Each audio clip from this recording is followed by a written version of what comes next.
The best of Elliot in the morning. Elliot in the morning.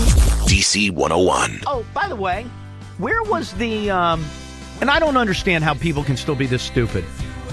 Where was the story? It was a Subway. And obviously this isn't a whole indictment of Subway. Subway's awesome.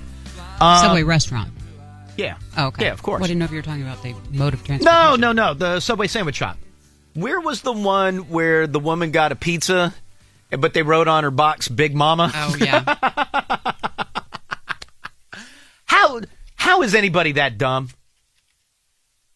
California. How is someone that dumb that somebody's not going to notice? Allison Brown said she was mortified when she pulled her order out of the bag and saw the words Big Mama scrawled on the box in marker. What would you do? What are you going to do at that point? What did she do? Certainly not suing. Is she suing? Yeah. Oh, she's shaking that tree. Good she for her. Wants sensitivity training to be a part of their franchise. No, I'm not suing for you to make the company better. I'm suing for money. Would you be pissed? I couldn't eat. I broke down crying. Okay, come on. You can eat. Would you sue? Or would you just be like, you know what, F you. You'll never see me again. I wouldn't sue because at the end of the day, it's just going to cost you money in legal fees, and you're not going to win anything. Mm-hmm. Oh, they'll give her something. I don't think they will. Free Subway for a year? Well, I think they did offer her like a coupon or something. Oh, thanks. That was the out-of-court settlement? Yeah.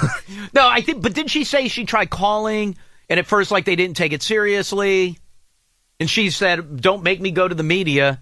And they were like, whatever, honey. So she went to the media. But, I mean, who cares? Like, how many times do you see the receipt that'll say, you know, like fat pig or whatever, like, so that they know who the order goes to? Brown said she called Subway's corporate office the next day and cried through a message that was never returned.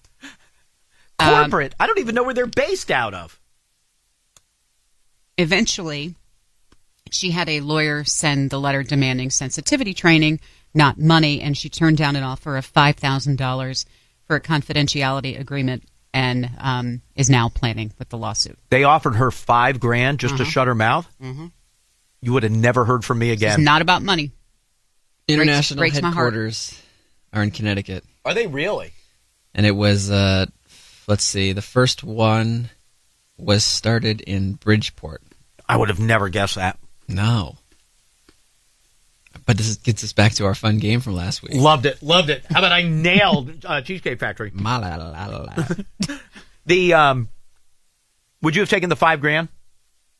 I wouldn't have complained in the first place, but of course I would have taken $5,000. If you were in the restaurant and somebody wrote Big Mama on your box. But she said it was like they write to know that that's who the pizzas. I guess she got or flatizza. I don't know, whatever she ordered, but she gets it and then she pulls it out of the she pulls it out of the bag. Right. No, I would be embarrassed. You wouldn't say anything. No. You're sitting there in the restaurant. No. It says Big No. Mama. No. Tyler, tell me you would walk that pizza right up to the counter. I don't like confrontation. I'd be right up at the counter. I would be up at the counter. Big Mama? Come on. There's a reason I've never been in a fight, but I have been punched. No. Now, if I'm home, I'm not driving back. But yes, you would shake every tree in sight. I don't have to go back. I just call. Okay, so you would, though, pursue some you bet sort your of ass. legal... Oh, yeah. Okay, right. Oh, I'm definitely taking pictures of it. No, and I'll tell you why I wouldn't go back. I'd have to talk to myself, because if I went back, there would be pizza all over that restaurant. I'd throw it.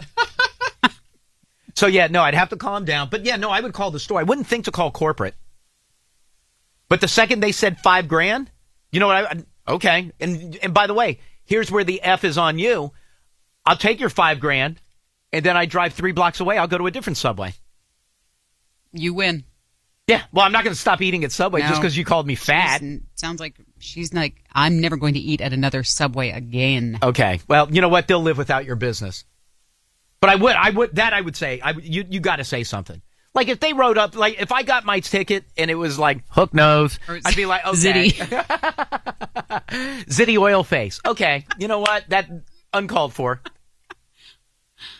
Also, if I did it in person, I would also be I would call them names also. That doesn't help anybody. That's why I'd have to call management. All right, say you you get out to your car and it's a pizza. And Right. you want to have a little roti piece, and then you pull it out and you notice it. So you're in your car. You're By the way, steps away from the front of the door. You don't have to create a made-up scenario. Okay. I'm eating no matter what I get on the way home. Okay, so you're in your car. You notice it in your car. You've got a few steps where you could walk back in and start the whole thing. Are you going? I ate a quart of hot and sour soup on the way home from Peking Gourmet yesterday. I'm at my car. Oh, yeah. I'm back in there. Yeah. I'm storming back in there. And saying what? What the F? No. Who wrote Big Mama on my pizza? No. Manager, please.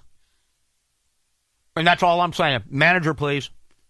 And then what if he just says, "Oh, I'm sorry." Nope. Manager, please. That's what I'm saying. Like, what if that's all you get from the manager? I'm sorry. I'll talk to this person when their shift is done.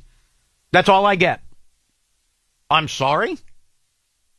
I'm sorry isn't getting anything done. I'll be sorry when I go tell everybody that you're writing Big Mama on my box. There's a cookie. Can I get a 12-inch BMT? Now, as long as you get a foot long, you're cool. Well, no, because I would also want one of the meatball subs, too. All right. Can I get two? Can I also? I want to see what the tuna looks like. No, because if that no. You get what? I'm gonna. Now you're asking for too much. I'm gonna give you 1 foot long as an I'm sorry. Then do me a favor. Turn on Channel 4 when you get home. I'm calling Jim Vance. I'm calling Jim Vance. I'm going to show him my Big Mama box. Can I revisit something that you put out there? Uh-huh. You were eating soup in the car? Yes. It was like one of those big things. No, the only thing that I was wrong about, it wasn't a quart. What's half of a quart? Like the container. Size really is irrelevant to me at this point. Yeah. And you weren't with a spoon. No, not like I drank it out of the thing. Like it's a big gulp. Like it was a beverage. Yeah. What? How are you supposed to eat soup? Do you also eat cereal in a bowl like Dennis and It's Always Sunny in Philadelphia driving your car? No. I would, but no, I don't. How are you supposed to eat soup? I wouldn't eat soup hot driving. Why?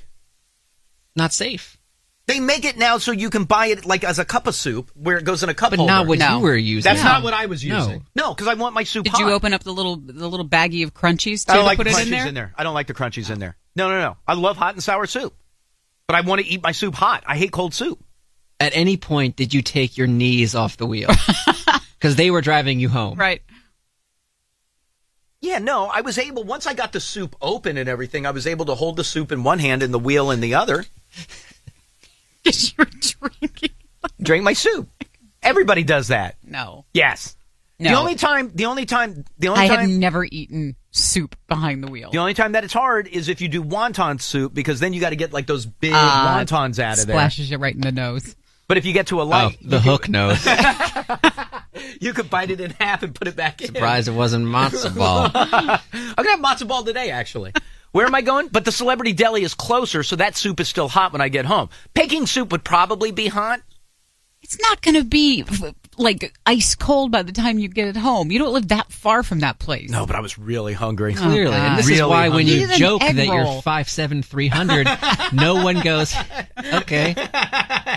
Everyone's like, God, he must be. He's not heavy, trust I've heard me. him eat those crackers all morning. They are good. Well, I'm waiting for the restaurant to get here with some peel and eats. Hi, Elliot in the morning. Hey, this is Brad from Arlington. Hey, what's going on, Brad? Hey, so this actually happened to my wife last summer. We went into a local pizza place, and they wrote mole on the box. Oh, that's mean. And we got to the car, and I didn't know. I was none the wiser. She looked at me and was like on the verge of tears, and I'm like, what's wrong? We got mole sauce on the, and then I didn't see the accent on the E. I was like, oh, I see what's going on here. And I went right back in there, and I was like, look, Hey, wait a minute. Did your wife, two things. Number one, does she have a big mole? well, as it would happen, she was in a bike accident a few weeks before that. Oh, boy. So she had a giant face that looked like a mole, but it wasn't. It was just a giant scab from where she fell. Right. So yeah, I went back in there and was just like, hey, I happened to notice you wrote mole on the box. Wouldn't happen to do anything with my wife that was just in here, and she just stood there like a deer in headlights. And I was like, yeah, I thought so. So I emailed the CEO, and he's like, yeah, I'm sure the store manager will be taking care of this immediately, and just CC'd him in in the email. What'd you get? What'd you get? Pizzas. 2 free pizzas. That was it. That's not bad. Well, you would have covered the store in the pizza, you said. I would have thrown the pizza. That I would have done. Well, if she would have denied it, I was already at like DEFCON 4 walking in there staying calm, but she owned up to it and just kind of froze there and, looked ashamed. So that was sufficient enough for me. Did you cuss at her? Did you cuss? Yeah. No. Well, in the email, what the hell kind of policy is this? We were the only ones in the store. So it's not like she even had to write anything on the box to begin with. Just like, only person in store, hand pizza, here you go. Like, that was completely unnecessary to begin with. That's pretty good. All right, dude, I appreciate it. Thank you, my friend. All right, later. Later, bro. I would have, come back to the car if I was that guy's wife and just said, I guess I shouldn't have fallen off that bike. It's my fault. No, you got to cause a stink because you got to get something for you. You have to. You want the money. By the way, these people, Subway offered $5,000. Yeah. This guy got 2 pizzas. You're walking with a free foot long. No, I would want more than that. But you said you'd call the news. Yeah, or turn on TV. Turn on your TV. Hi, Elliot in the morning. Hey, is this me? Yep. Yes, sir. Hey, what's up? There is actually a similar story, not involving Subway, but it was involving a Starbucks about a month or so ago out in the West Coast.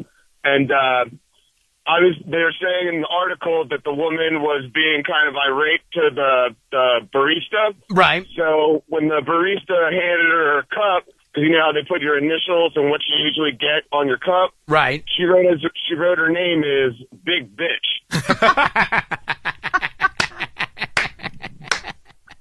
You know what that's getting me? That's getting that's getting me about a $5,000 gift card for Starbucks. I'll be wanting coffee for the rest of my life. You're not going to get coffee for the rest of your life, but I would take $5,000, and I want a new mug seasonally. Oh, yes, thank you. I want to be able to go in and just pick that up some of seasonally. That syrup. Well, who else? There was was it Applebee's? There's been a bunch of people where they've written bad things about people on receipts. Oh, well, this one wasn't a bad receipt. I think it was Applebee's over the weekend where somebody bit into a massive bolt in their hamburger. A bolt? Bolt, yeah. Like a big... Like nuts and bolts. Yeah. Yeah, exactly. I thought lightning first. That makes no sense. Wait, hold on. Where is it? Here we go. Yeah, and you got to see the size of this thing. I'd take that over like a petrified animal piece any day. They interviewed the woman who bit into a bolt. That's her with the oxygen in her nose. Oh. Sorry about your tooth. Yeah, look at the bolt. Look how big that is. Do you see it? How do you not see that in my hamburger? Wow. That thing's huge. It's a testament to the size of the burgers at Applebee's. Yeah, no, but she cracked a tooth. The other one who's pissed is, who was the other one? They found a thumbtack. Oh, it was a Mexican restaurant. Azteca. I don't know where that is. Oh, that's in Washington State, Bellevue. Yeah, they found a tack. But they said that was just, they have like a bunch of rules and stuff over where the work area is, and a tack must have fallen into whatever they were making. Tack you get. I mean, you still want a lot of free. Yeah. Bolt. What happens if you swallow a tack? That's bad. Well, that's what they were saying. It could have been worse, and then the restaurant was like, well, it wasn't. Bolt, you're getting something for. Oh, I want a lot of free. Free food, free drinks. You give me free something. Applebee's, I want something free, but I want it off of the steaks and chops section, not off the appetizer section. Don't cheap out on me. I was just in Applebee's the other day. Hi, Elliot in the morning. Hello? Hello? Hey, who's this? This is Jeff. Hey, what's up, Jeff? Hey, yeah, I was, had a similar story, but I was at a Chick-fil-A one day, and the kid in the drive-thru called me a fat ass.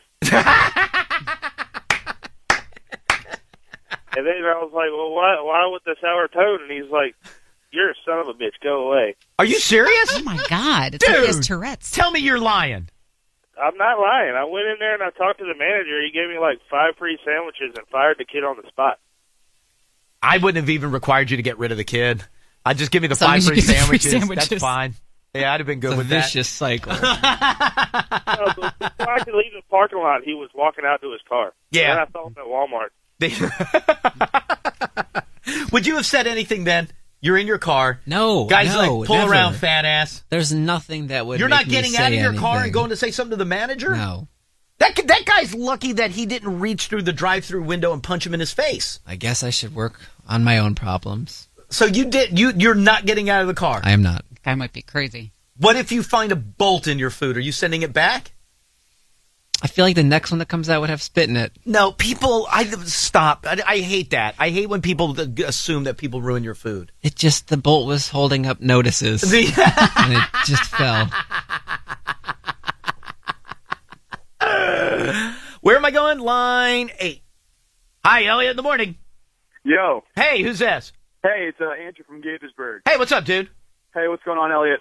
So we were golfing up in Reston National. There's 3 of us, and we were paying where you pay. You could see the first tee box from the window, right? And there were people teeing off, and I guess they were pretty bad. And my friend was getting pretty irritated while he was paying, and so we paid. We got our receipts, and we were walking up to the first tee box. My friend looks at the ticket, and it says "Grumpy Short Kid."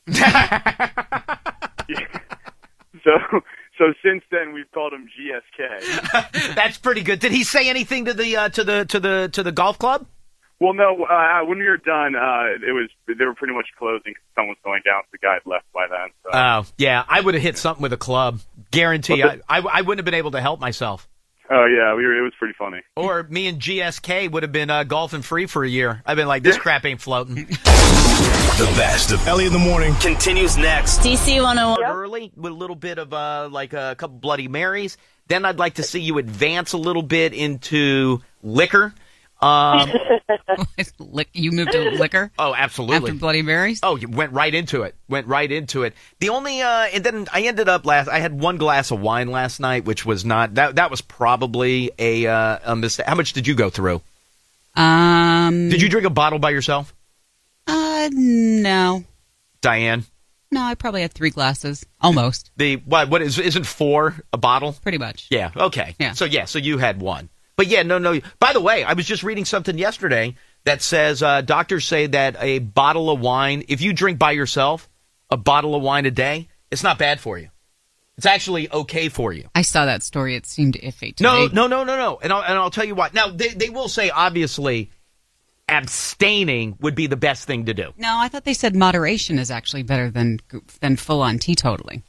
Oh, really? Well, yeah, because you get some benefits from wine. Yeah, fun. Although I don't drink enough wine to know. But no, they were saying, I guess and I don't understand what units are, but they were saying that a person should not have more than 13 units of alcohol a day. That to me made it sound fishy because it was almost like this guy was just kind of like making stuff up. But I don't know what is a unit because they were saying a bottle of wine is only 10 units a day. So if you drank a bottle of wine a day, you're underneath the window or the number that you should be at where by the way, it was a study done by the CDC that you should be below the 13 units a day. And wine will only give you 10 units. So essentially the CDC is saying as long as you drink a bottle of wine a day, you're actually doing your body a favor. It's the World Health Organization. So, same thing. Okay. WHO, CDC, they do the same thing. CDC actually disagrees with it completely. Okay. I thought it was the WHO that did, but one of them's all into it. One of them thinks it's good for you. Now, I couldn't do that. I can't sit down and drink a bottle of wine anyway. But I like the idea that drinking an entire bottle of wine is totally fine.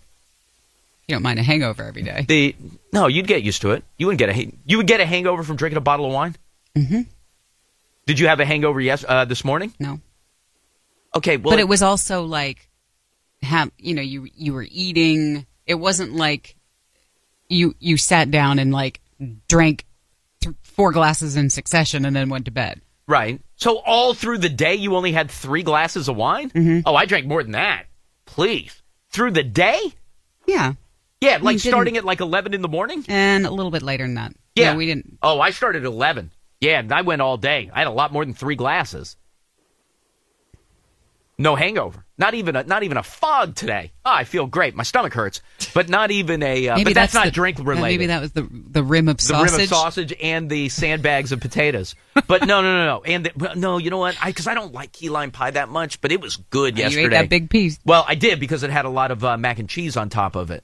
But I don't think that, like, if I got home, I don't think I could just open a bottle and just drink out of the thing and do it every single day. No. But they say it's fine for you. It's completely good for you. Cheap habit. But if you know you got a cheap bottle of wine, you'd be good to go. Every single day? What is Bogle? Like $6.99? Perfect. I've never heard of that. That's still every day. Okay. Well, I enjoy, but that's all I'm doing. Oh, you're not eating. Why would I? You're foregoing Is that food part of the for study? alcohol? No, that wasn't. But if Oh. you're going to drink a bottle of wine, how can you? You don't have room to eat. How to be a hobo. I just wish I liked wine better. Because you do this. I would try it. I'd love to just. You want to study like this, but substitute Jack Daniels. Well, that's for what I was wine. going to say. How many? That would units, kill you. How many? No. Well, I can't drink a bottle of Jack Daniels a day. I bet I can find somebody who can. Mm-hmm. But could you drink a fifth of Jack Daniels in a day? No. Yeah, no, that's not true. You could. Well, yeah, but Not day? every day. Yeah, no. On one day you could go through a fifth of Jack. Sure. Yeah. But could you turn around and do it again on Sunday and then on Monday?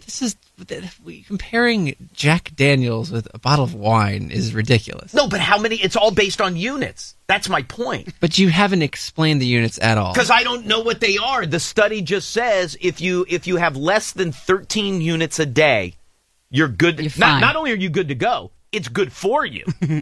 And that the body is fine with it. You won't get sick. You won't get addicted. You won't get hungover. Like it's just good for your body. But I don't know what a unit is represented. Here's what I do know. If a bottle of wine is 10 units, a fifth of Jack has only got to be like 7 or 8.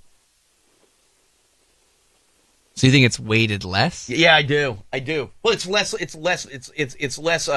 liquid. I imagine it'd be the other way. No, it's less liquid. It's less units. Oh, I don't understand this at all, but no. I don't think I could do that. No, it's because it's fattening and... No, it's not. Liquor's better for you than wine. Absolutely. All of it. No, it's not that it's bad. It's all empty calories. No, it's not. No, it is not. Oh, is there a lot of nutrition in a shot? Don't they tell...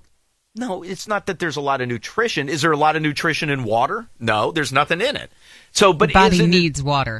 Your body, there's liquid in there. From what I've read, your body can live without Jack Daniels. Your body can't live without water. No, but my point is, it's not. Don't they tell people who, like, if they're going to drink, that you should drink liquor more so than beer and wine? That it's better for you? I don't know. Like people that are trying to cut out carbs, don't they tell them, you know what, go right to the... Like if you've got what do people? I've heard people what do people who have diabetes have? What is that? Elevated blood sugar. Sugar. Okay. They're not supposed to drink alcohol. Period. Because yes, they can. Alcohol turns to sugar. Then maybe it's when not your body diabetes. metabolizes Maybe it. it's not diabetes then. Somebody's got something where they're not supposed to have beer. They're told drink liquor. Liquor's good for you. Maybe it's like Kaylee has that beer allergy. What, that liquor's good for you? The only thing that I've ever heard before when it comes to benefits in alcohol is wine. No, liquor has benefits. And beer can help produce milk or something for breastfeeding mothers. Oh, can it really? That's awesome. But other than that... No. I've never heard hard liquor associated with any benefits. Oh, yeah, no, it's low in sugar. It's low in carbs. It's low in something where it's no, whatever's bad, it's low in it, so it's good for you. No, liquor in order those, I believe it goes liquor, wine, beer. Now, but it also depends. The problem that you run into with liquor is what are you mixing it with? If you're mixing it with Coke or what about like vodka soda? That's always anytime anybody's on. What is the soda though? I've never had a vodka just like soda. Club soda. Oh, that doesn't even sound good to me. No, with lime, it's good. No, just do vodka or do vodka tonic. But I've never done vodka soda. I think tonic's got more calories in it than soda. Hey, do you ever drink just? Ma'am, are you there? It's a guy. Oh, sir. Yeah, hold on one second. Do you ever drink tonic water by itself? No. Nasty. That is gross. I have a friend who does that. They'll just pour it on the ice and Ugh. drink that instead of like having club soda. Dude, that is nasty. That's gut wrench. Where am I going, Kaylee? Line 1. Hi, Elliot in the morning. Hi, is this me? Yeah, hi. Who's this? This is Tim out of Martinsburg. Hey, what's going on, dude? Hey, buddy, I thought I could maybe give a help with clarifying this units thing. Yeah, go ahead. It's not based on the amount of liquid. It's based on the amount of alcohol. You give like 1 glass of wine or 1 beer or 1 ounce shot of liquor. And so you're allowed, if this study says if you do 13 units or lower a day, you're Right. good to go. Mm-hmm. And so and they say there's about 10 units in a bottle of wine. Right, but as long as a bottle of wine, like I'm not 100% sure about the alcohol volume of wine versus beer, but I think it's a little bit more, isn't it? I don't know. Wine's usually like 13%. Yes, Right. then it is. Yes. So it measures out if you want like a 12-pack or like 12 or 13 shots or like a bottle of wine. Well, You think 13 shots might affect you in some way? no. What? No. 13 shots? No, not if I was just if I What was kind of just drinking tolerance it. do you have? Very high. No, but it's telling me it's good for me. You don't think drinking an entire bottle of wine would give you a buzz? Of course it would. Absolutely. Okay, but they're saying it's good for you. That's my point. And I would build up a tolerance if I were doing. What'd you say? It's 13. It's 13 shots. Yeah, 13 shots. Okay, I don't measure those out per se. I just No. I just pour them in a glass. Yeah, and definitely not with club soda. No. Just straight right out of the spigot. You want to put some ice to it, that's fine. That'll get you up to like 15 because of the water that you're taking in with it. Oh, the displacement. Yeah, that's good. That's good to go. All right, dude. Hey, thanks for clearing that up for me. I appreciate it. No problem, buddy. I'm going to flip phone. I got to get off here anyway. Okay, very good. Talk to you later. All right, bye. Peace. That's Jay Beagle on his flip phone. Hi, Elliot in the morning.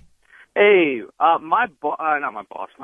My doctor actually told me one time that drinking wine actually helps you get ribbed faster. Wait, helps you get what? Ripped, like muscular definition tone. Oh, does it really? Yeah, it helps. It helps the body get more tone faster if you're working out. That's why they say if you want something to drink when you're doing a workout, that usually wine is the better choice for you. For whatever reason, I always thought that doing that drinking beer after a workout was good for you. Nah. Oh, I always thought like after you Wasn't went for that a run. story? Like it helps just like with like the sugar and replenishing. I don't know. I just thought like if you go for a run. You read in some journal, as right. you called well, it. probably that the New England Journal of Medicine. Beer was better than like a Gatorade. Absolutely. That is true. Doctors have proven that. Because Gatorade is all electrolytes and sugar. The beer is just all like hops and yeast. And that's what your body needs. That or chocolate milk. Your body is craving hops.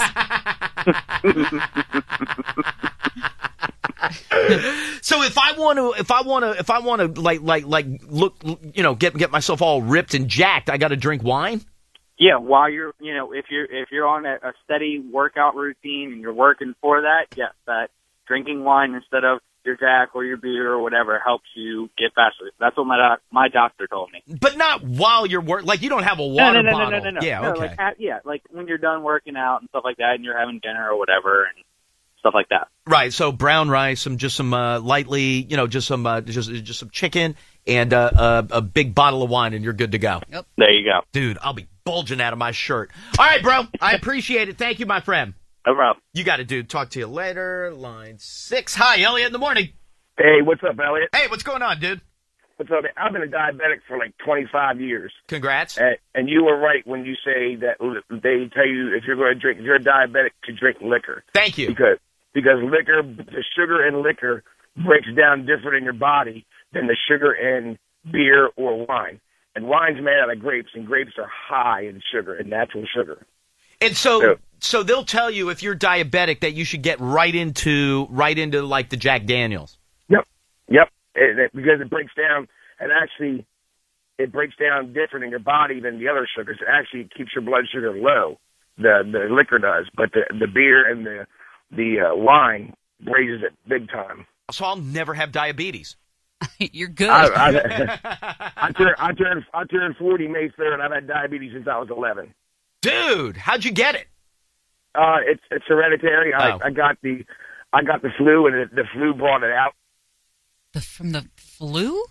That's Yep. a new one. Yeah, that I hadn't heard of. Wait, hold on. It's sort of like you have if you have a diabetic gene, it's always in your body, but something causes it to bring it out, like the flu or something causes trauma. Yeah, the shingles, like everything. The body's wired up like that. Somebody's telling me that some big Notre Dame fan is telling me there are 28 units in a fifth of Jack Daniels. Okay, so I can only have half a bottle a day.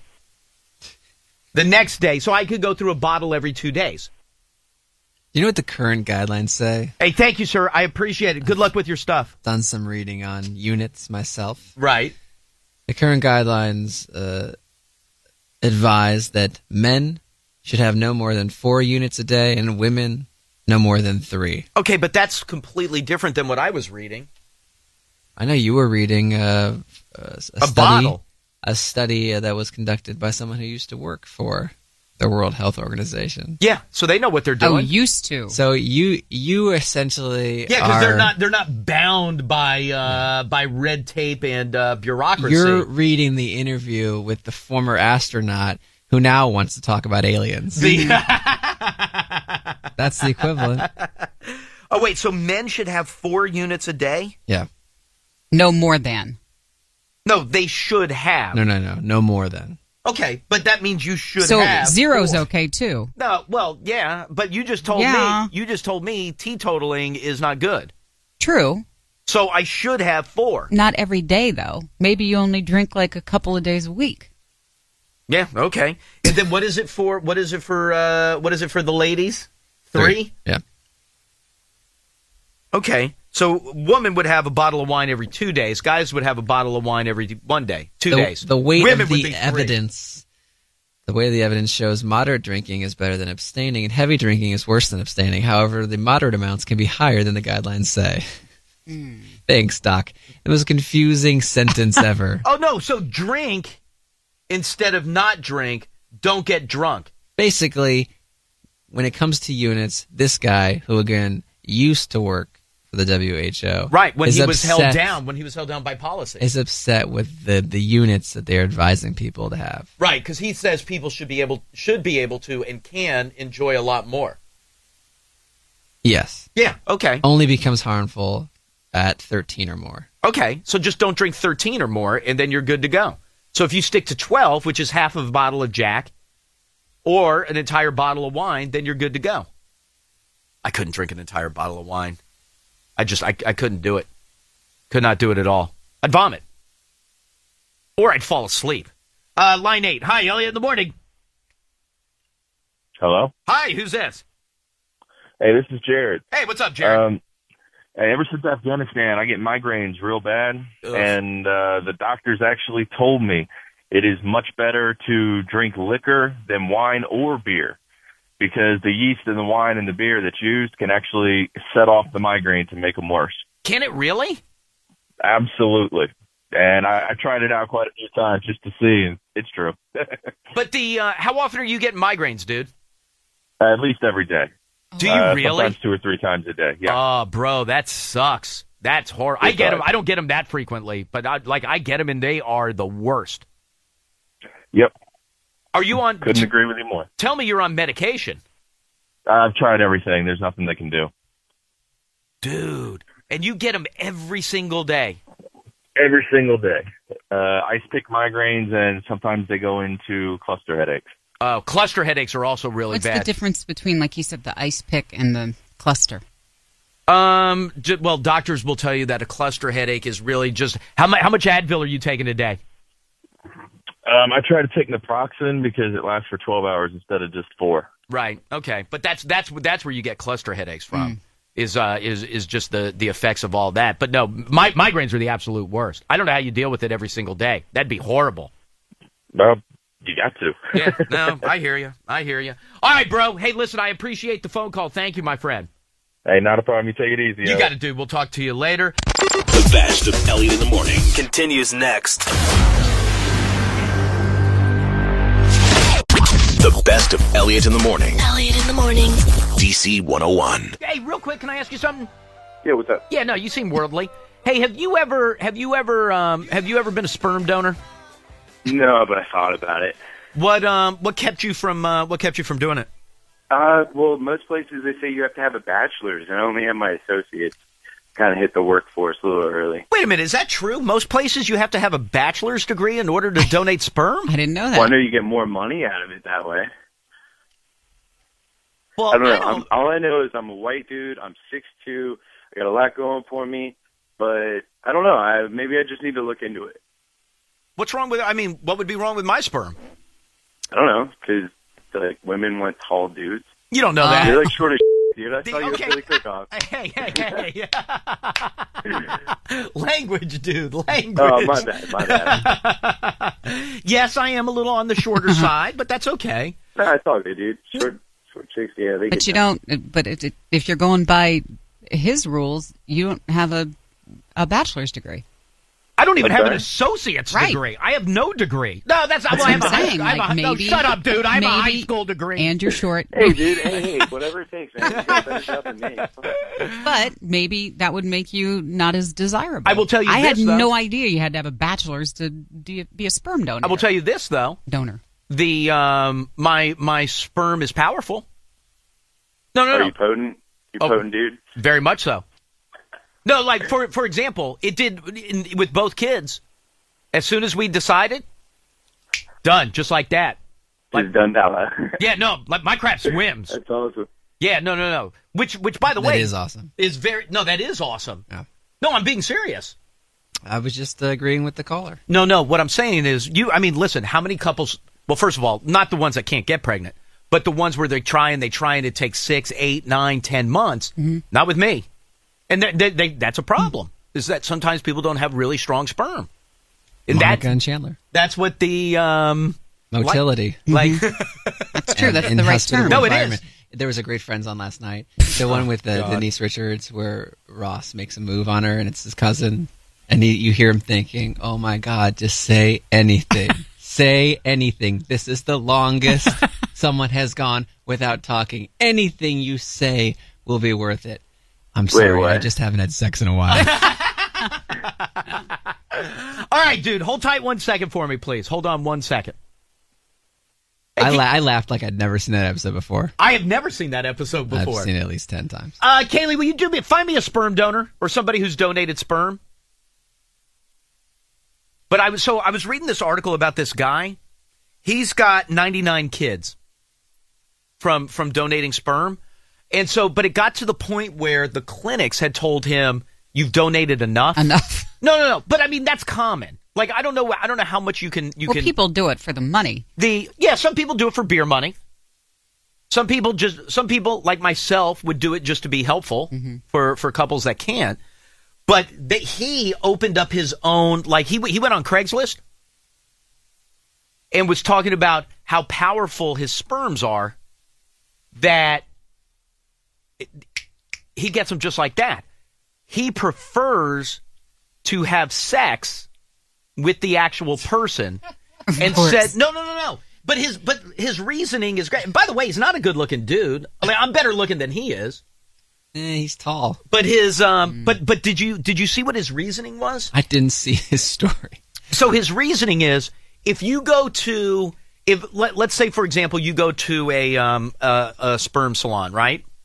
And you tell them that you pick out whoever you want, and I want to say that the guy who the story is about says that it takes about 9 cycles for that to work on average. He, on average, 3. If you have sex with him. And he's fathered a lot of children via sex. With 3 encounters. Yeah. Okay. Yeah. Whereas if you were to go just try to get like the frozen sperm or the sperm bank sperm, that could take on aggregate 8, 9, 10, somewhere in that window, trials. He says, give me 3 months and I'll get it in those 3 months. No shortage of people.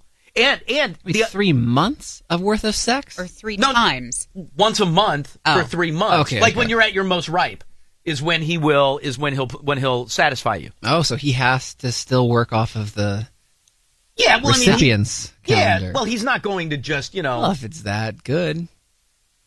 Okay, but you're still more fertile at times than at other times. True, but this guy talks a big game. He also will tell you he's picky about who he will father kids for. The same way that people are picky about who they pick out, he won't. Some woman called and said she was 5 feet tall, 300 pounds. He said no. He said, why don't you diet, and then we'll talk. Okay.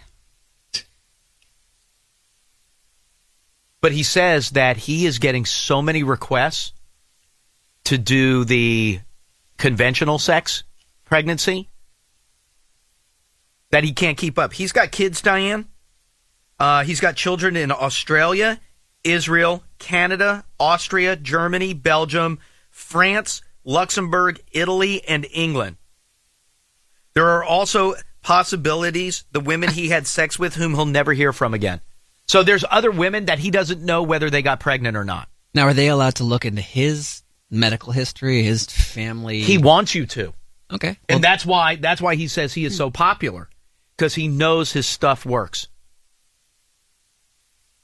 You give me 3 cycles, I'll give you a kid. And is he charging a lot? I don't know. He's 44 years old. He's got a couple of blemishes on his face, but he says, I'm not a good-looking guy. No, he's got like some bumps or something. But he says, I'm not a good-looking guy, but you know what I do have? Strong-ass sperm. Mm-hmm. Now, does he have, obviously he's impregnated some women along the way, but does he have medical evidence and proof of that? I mean, has he taken a look at his sperm under a microscope? That I don't know. He does say those sperm cells are like candy at Mardi Gras. The more you throw out, the better you get. Yep. Could have gone all day without hearing that quote. He says there have been couples that have been trying to conceive for 10 years. It astonished me. I thought good people would always have children. I thought it might be something I could help with, but I was too bashful to offer anything back. 11 years later, he took the plunge, calling a sperm bank. From 1999 to 2005, he donated 25 times, all anonymously. They specifically asked me not to tell. I began to hate that more and more. When he hit his maximum allowance at the hospital, he began going to other clinics. He did not worry about the potential ramifications. He was like, the number of people in the world are so great that the odds that 2 of my kids are going to get together, because that's where they start to worry about if you've had a lot of donations, is what if one of your donated kids goes on later to have sex with one of your donated kids, then you're inbreeding. But they say the odds of that happening are so infinitesimally small that you should never worry about that. Ross wondered that. Okay. Here we go. Only 1/3 of men have strong enough sperm to be frozen and defrosted, and only 1/3 of them are capable of fertilizing eggs after thawing. So this guy goes on to say, I'm 1/3 of 1/3. And I'm better if I pump you. Which I could get into. As a public service? Yeah. No, just as somebody who's got really strong sperm. Right. Where did you say he advertises his services? Oh, online. Like a website or Craigslist? An ad? Craigslist. No, I'm not kidding. That doesn't sound shady. I'm not kidding. He's advertised himself on Craigslist to be able to go over and fertilize. Wait, where does it say there? Here you go. He's recently received 72 requests in the past month, but he won't just accept any other woman. With most of them, it starts with an email. He says, if she's not dyslexic, but she makes mistakes every second word, I'm not getting with you. Does he go on, and maybe you mentioned it, but I was too distracted by the sperm cells are like candy quote. Right. Does he talk about the setup? He says, I asked medical histories, HIV, syphilis, chlamydia. Like the day of. And then asked, what do you look like? What do you mean? The setup? Oh, no, I don't have anything. Here you go. Of the 12 women who had a doctor title, almost all chose the natural method. All right, but like... And that's the... Do they meet at a hotel? What are you doing? His house? It doesn't say. That, or at least in this article. Oh, here we go. I take that back. Nearly all of the clients travel to him. He puts them up in his house. Oh, my God. No, I like that. I like that. Wouldn't you be somewhat scared Yes. as a woman? No, because as a woman. No. I want a baby. I know, and people go to great lengths to have children, but this is pretty sketchy. Mm-mm. He redecorated his master bedroom. Oh. He never uses alcohol or any mind-altering substances. He says he has spent most of his life shy around the opposite sex, but has now come out of that shell. Good for him. Because he's potent. And they're paying him to have sex with them. Yeah, a lot of money. How much? Oh boy, hold on. He says sex with him is not required, but he insists it is the most advisable. How about small talk? Or is it right away, right into it? He says, on average with me, artificial insemination takes 1 in 12 months, but the natural way takes me 1 to 3 cycles. Yeah. So there. Hold on.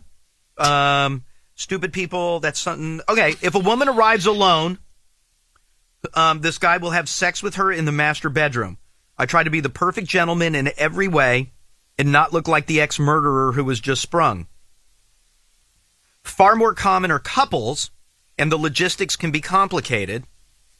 The woman and he will retire to another room. The men will sometimes, quote, stay in the living room and watch TV or read a book. That's fun. What's wrong with that? It's weird on many levels. I mean, Why? I can understand them wanting to go with the woman for her safety. He says it's important. He feels it's important for the woman to be there to support or the man to be there to support the women in the creation of life. He says he'll also let them stay in the master bedroom, and he'll go sleep in a guest room Oh, so they spend the night. if they want to. Well, I mean, they're he traveling. just Generous. redecorated. So Diane and Scott come to my house.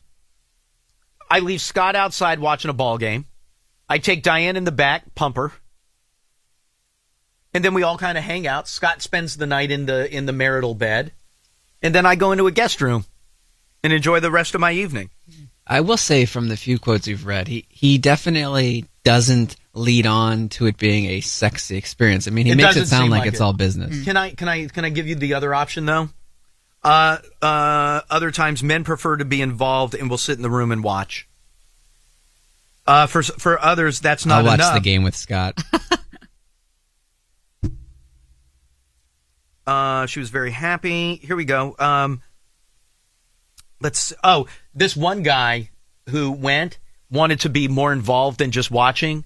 So he got his wife undressed and then laid on top of her and was like kissing her and, kind of like getting her horny, and then kind of like tag teamed out. And then I jumped on, gave her my sperm, and then he jumped back on to like comfort her. Oh, that is 10 times more weird than being out and watching the game. Why? You wouldn't want Scott to be there to be part of it? That's weird.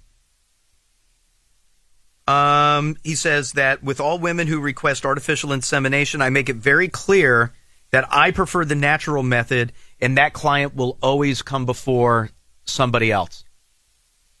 Like who just wants cut the line pass. Yeah, no, exactly. Says if I've worked a 14, 16-hour day, I'm still a person. I have to eat, sleep, and clean my house. So if I'm not ready to go, we wait a day. Sorry. By the way, if this were Jackie and I would want to like roll around with her in the bed for a little bit before she took the sperm. Wouldn't you wouldn't want to be more involved like that? No, I'd rather be downstairs. I'd rather not go this route. Okay, but if you want a child, you have to. Don't have to. I feel like there are other options out there. Yeah, if you want to try like stuff you wouldn't find on Craigslist. No, if you want to try weaker sperm. I think I would adopt at that point. Well, no, you're still capable of having a kid. No, adopt and then not. Continue to try. No, but I mean, if you've gotten to this point, you're convinced that you can't. You're still trying like a sperm bank or something like that. Maybe it's a sperm problem, but your wife could still have the kid. A buddy of mine just signed up. A buddy of mine in Vegas is trying to adopt a kid. Yeah, 4 to 6 years. Whoa, why is it so long? I thought it was like a year and a half. 4 to 6 years if you want a Caucasian baby.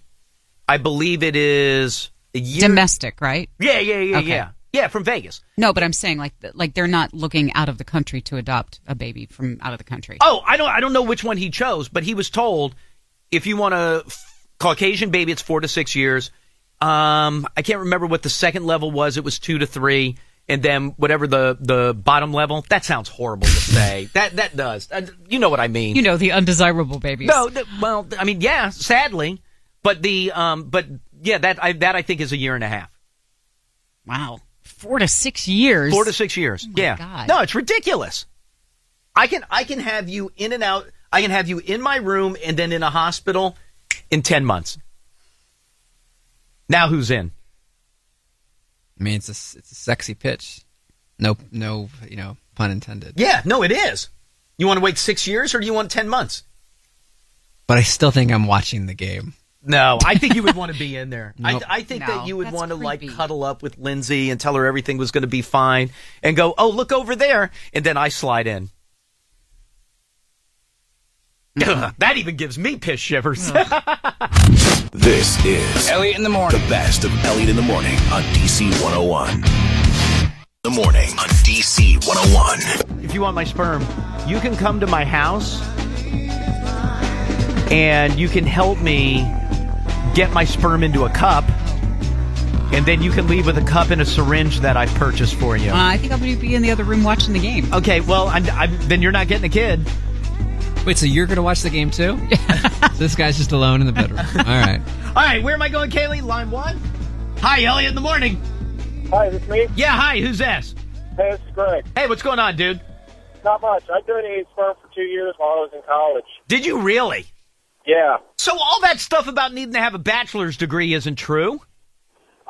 They say it's preferred that you have a degree, and they liked that I was going to school for a degree. So I think that's what kind of gave me an advantage to them selecting me. But I don't understand what big deal. Who cares that you have a degree? What does that mean? I think they said it's got something to do with just I guess it's your mental state or your mental capacity. My mental capacity is good. How many employers have you said that to? What's that? So what if you have a degree or don't have one? Yeah, no, that's that. You don't have to have a degree to be able to make a kid. No, they just listed it as a preferred thing. It's one of those things like when you're applying for a job, it makes you look better if you either have or you're pursuing a degree. Diane, if you were to go in and thumb through the sperm that you could pick, would you care a degree? Yes. You would? Mm-hmm. Because you feel like that would give them a chance of being smarter? I mean, that's common for people saying what they looked for when they went through the profiles. It's like if some people wanted, if they're tall, they wanted to have like a tall kid. Are you looking at... If they're Harvard educated, they're going to want somebody who's got a similar... That's a problem. That's education. A problem. What about the... but like, for example, like I don't have a degree. Mm-hmm. But I'm not dumb. Okay. No, I'm not. I didn't say you were. No, exactly. So, but why wouldn't my sperm be wanted? Well, there's the short. Right. People don't care about short. That's so. I believe they do, especially when it comes to a boy baby. I think they prefer height, unless they're also on the shorter side themselves. Would you take height or education? Education. So that's more important. Yeah. So I'm perfect for you. Well, could have gone to school. I'm looking through your profile. I got 6 weeks at some school I've never heard of in Houston. You've heard of Houston Baptist University, home of the Fighting Huskies? Before you, I had never had. That degree would scare me. Like, what the hell is HBU? Where are the short guys? Oh, this guy's short too. Lose. All right, dude. I appreciate it. Thank you, my friend. Have a good one. All right, talk to you later. Kaylee, would you go height or degree? Degree? So you wouldn't care if somebody was short? Yeah. That would come second. You guys are being ridiculous. What? Off air, you would definitely say height. No, I would think I'd rather have the chances of them being smarter. But you can be smarter. But you don't even have a chance if you're short at anyone looking at you with any respect. It's true. No, that's not necessarily true.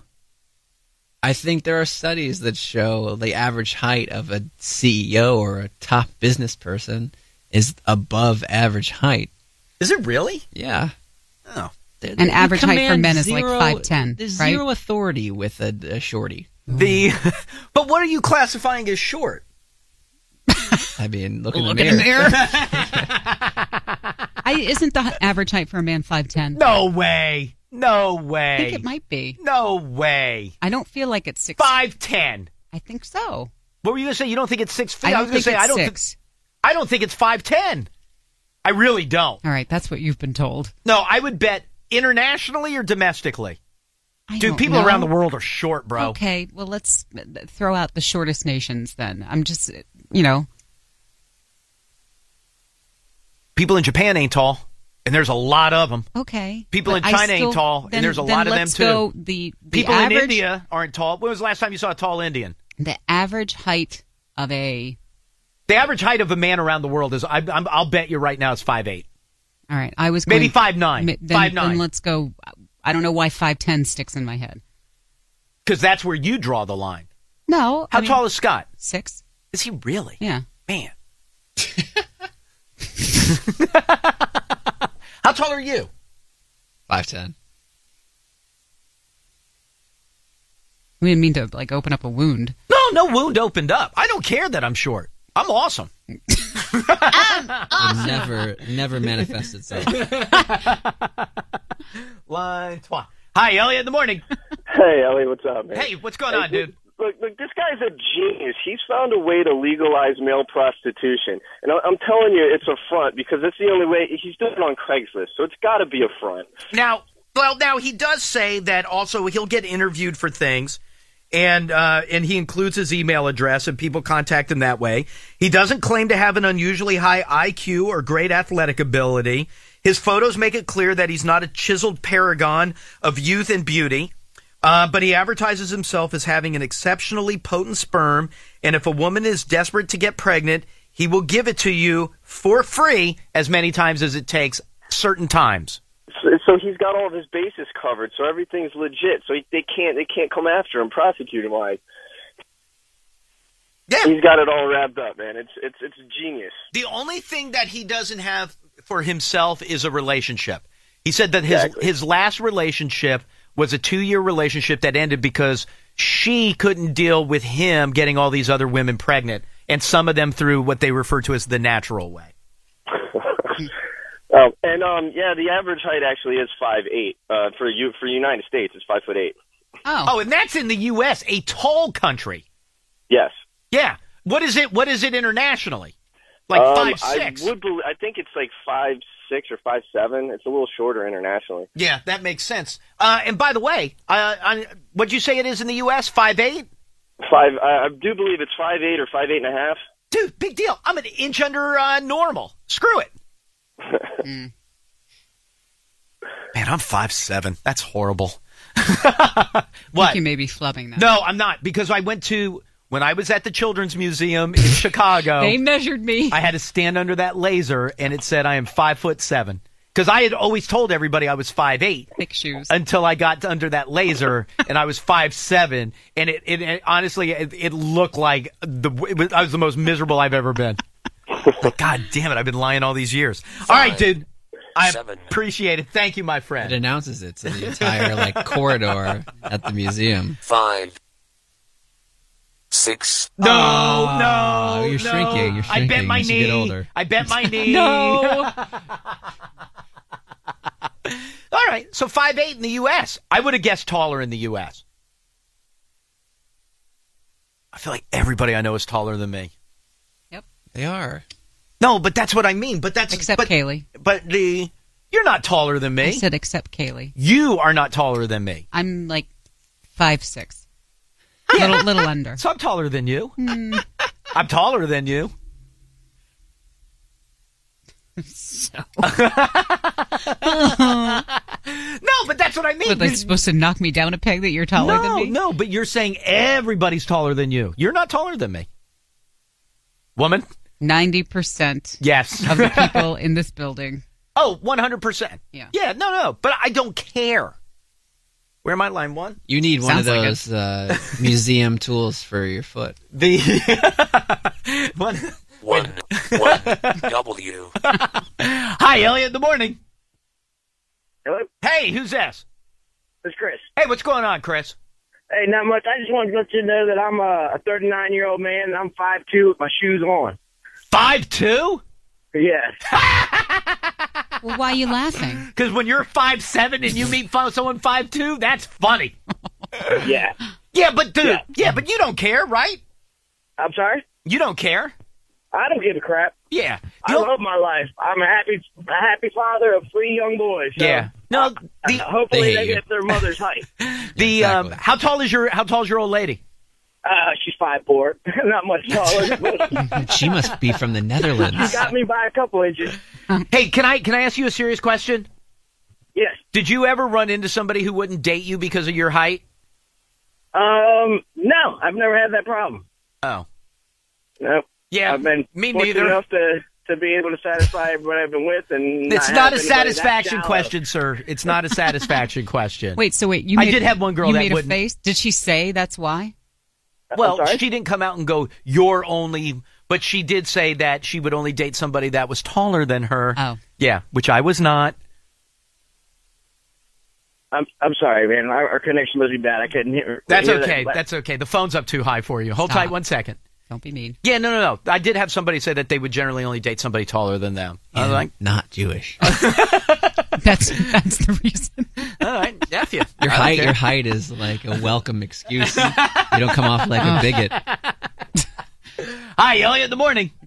Hey there. Hey, who's this? My name's Penelope. Hey, Penelope. How are you?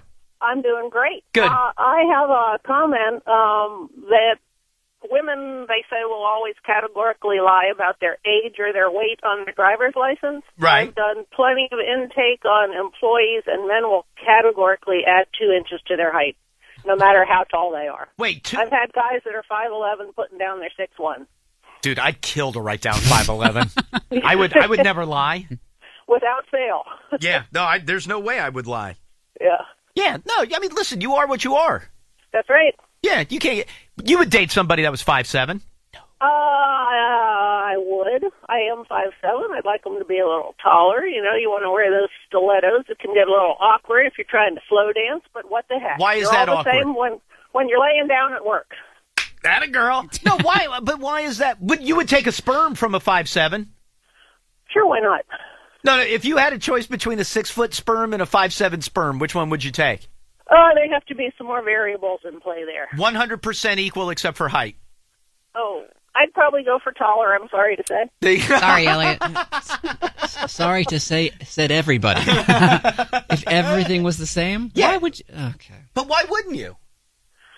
Because height is respected. So is yeah, my height is respected. It is? Sometimes. I don't know, Give me that a first name. caller saw you cook off. Yeah. And couldn't help but laugh, he said. I think he said you were short as S. Yeah, okay. All right, whatever. Bachelor's degree short, associate's degree tall. Come on, I'd probably this is go a no-brainer. Bachelor's. Yeah. No, it's the height. You take You the go height. associate's degree Yes. tall? Yeah. Yeah. No, I'm not agreeing. I'm just saying yes. Yeah, but if the height for if you're having a girl doesn't matter as much. You don't know what you're getting. Right. You're just getting my sperm. Okay. Didn't you date a really, really short girl? Oh, I hated Like her. how short? Yes, I hated okay, her. but you didn't hate her because of her height. 4'11". Well, that didn't help. Okay. That didn't. I felt like a 4'11". freaking monster. God, she looked like a child? Yeah, but she looked like a child. No, I mean, she didn't look like a child, but I mean, height-wise, yeah.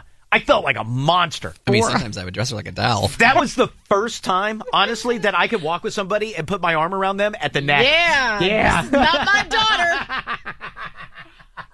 No, she was psycho crazy, though. She was the one that wanted the key to my apartment, and she had the twin sister. Like from Jump. Yeah, oh, yeah. Yeah, like the first night she spent the night. That wasn't the one that I said I love you during mid-thrust. But no, that was not her. But she was crazy. She was crazy. But it was the first How long person. did you date her? 6 years. No, was I it? couldn't get rid of her. I think I dated her for like 7 months. She's the one. What do you mean you couldn't get rid of her? Diane, you don't understand. You couldn't Dude. say something so direct to give her the message?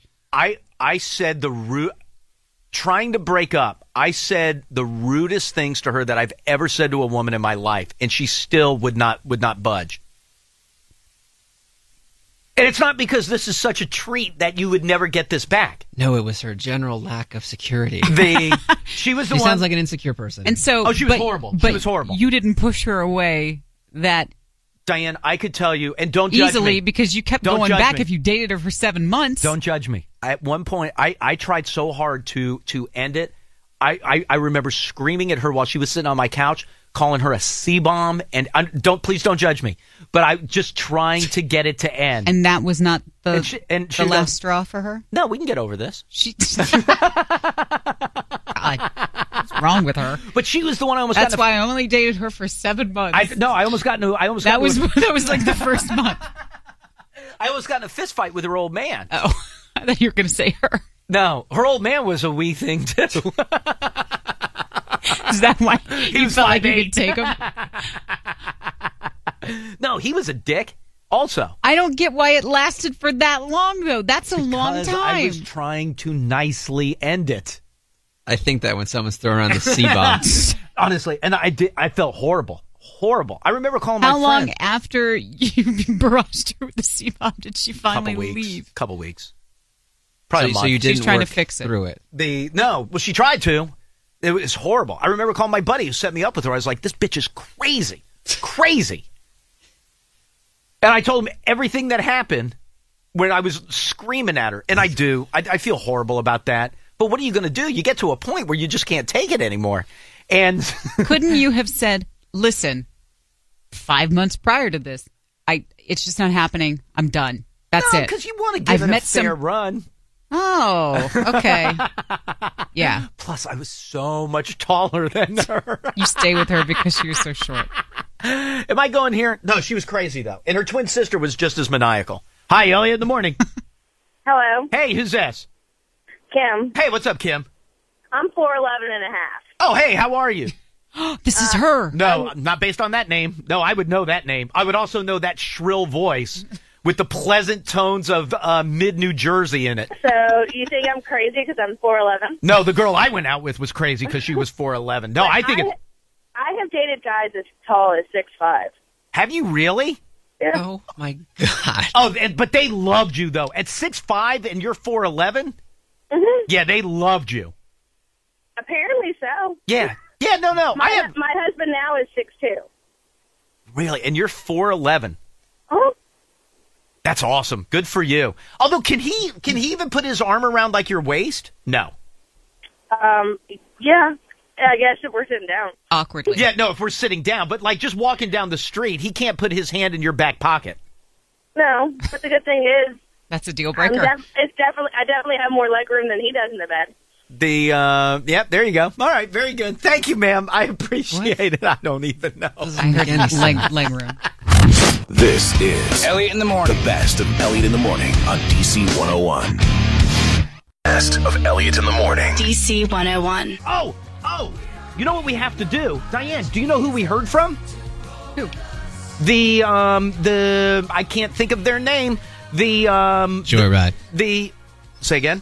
Joyride. That's it. The iced coffee keg dude. Oh, the one company that Tyler was going to buy with his Mega Millions winnings. Yeah, well, we're not able to count on that money to get us through. But no, we heard from the. Now I feel like I'm overstating it because it's not like they called. They just kind of sent a tweet that they were. Nothing. Yeah, but a tweet from the COO. It wasn't from just the brand's Twitter page. Yeah, this is like getting. This is a tweet from the dude. Now, I may be reading too much into it where he was like, yeah, we want to come set up a whole bunch of stuff and put it in your office. And no, he didn't say that. His name is Paul Toscano. And he said, heard you guys mention wanting cold brew kegs on your show. You bet your ass we do. Would love to make that happen. See, that to me means they want to give that to us. Now, in my head, we're getting like kegs of it. I hope he doesn't think we're just going to send down a cup and you guys give that a try and enjoy it. Because remember, they started in New York, Diane, and they were opening, they were kind of setting up shop out in San Francisco because they found that a lot of the companies they were dealing with in New York had West Coast satellite offices in San Fran. Well, couldn't you say the same for DC? I would. Yeah, we have stuff that's tied to there. Mm-hmm. I'd say it a little more eloquently. I'm trying to think of one as an example, and I can't. But in any case, there are people that go back and forth between the two that have to do work. That would be awesome. I'd love to have it here.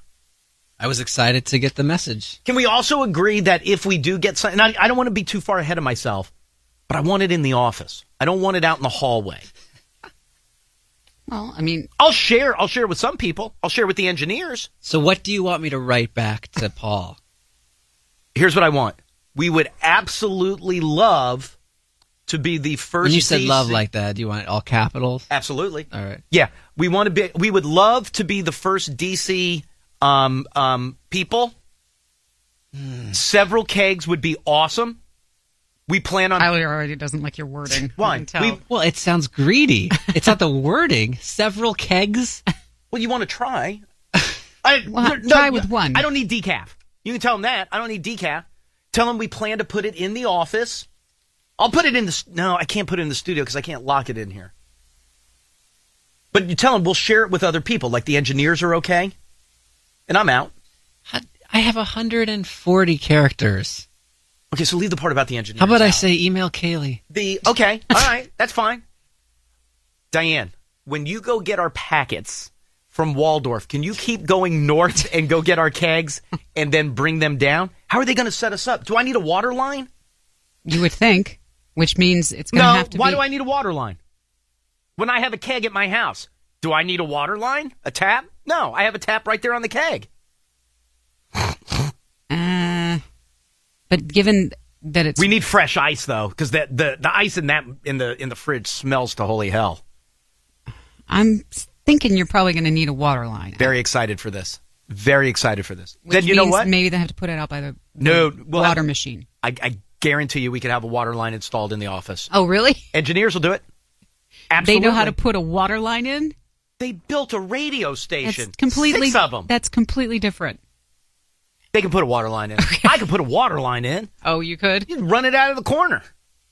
I've got that rough thing behind my desk. I just put in a splitter. Okay. Well, that's what we did with the cable 15, 16 times. That's why it goes out all the time. Splitters. Plural. All right. So did you send him a note back? I'm writing it now. Paul. And use his first name. It makes it look like we're buddies, not Mr. Toscano. How about just like, hey, bro. P-Rock. Whatever. As long as it's going to get it in here, I'm into it. Oh, I'm so excited about it. And I almost had an iced coffee, was it 2 days ago? Don't put that in. What? Yes. I almost had one. No, it's no. not even, isn't it? That's not exactly what they're doing. No, I know that's not what they're doing. But it's ice brewed coffee. But I couldn't do it. My back was hurting me so bad, and I was afraid I was going to have to sit down for a while after that. Well, you know what? Iced coffee. Right through you. Diarrhea. I got that. Gets you every time. But it won't with Joyride. Joyride's the real deal. That'll get me set up. Now I'm so excited that that's coming. All right, so that'll be here in a couple of days. The best of Elliot in the morning. DC 101. Elliot in the morning. Hey, Elliot, I actually do my own dentistry with the Dremel. You know what I'm saying? Elliot in the morning. The best of Elliot in the morning. Elliot in the morning. DC 101. All right, so Diane, out in Sacramento, there's a woman. I think her name's Deanna. So anyway, she lost her boyfriend. And now she says that when... He passed away. Say again? When you say she lost him, he passed away. Yeah, I mean, I was trying to be a little more... Doesn't matter how. So anyway, he's no longer with us. But she says that whenever she is in the car... Well, why don't we let the I don't fine know. folks at KOVR-TV... All right, so I don't know where I'm CBS picking Sacramento. up, This is a story you'll only see on Channel 13. That is true. I ask my anchors never to editorialize, but sometimes their tone seems a bit dismissive from the get-go. Here's them introing Deanna's story. A Sacramento woman says something in her car nearly made her run off the road. And then I would say, okay, now you're scaring me, stop. That something, she claims, is the spirit of her dead boyfriend. Damn. Wow! All right. Now she's ready to go. All right. Where I don't know what you pulled out of the story. Basically all of it. Oh. So with that sort of tease, right? You wonder, well, what's this spirit doing? I could feel like touching and like on my hair, on my shoulders, on my thighs, just everywhere. While trying to just drive to work. Yeah, and by the way, she says she finds it very, very distracting. Very distracting. Well, you imagine that hauntings, no matter the context, occasionally throw you off your but I mean, if game. If it's my my ex-boyfriend or my ex-girlfriend, and he's touching my hair, my shoulders, my thighs, wow, then of course I'm going to be distracted by it. But and I don't want to take away what she's saying, though. I have everything. Okay, go ahead. Because naturally, this hard-hitting report wonders if there's any time, because they're trying to piece the puzzle together, if there's any time where the touching or the feeling is greater than it is just on average. Every time I would think about him, like, I could feel him. Especially when she wore his favorite skirt, she says, this one. She would eventually ask him to leave.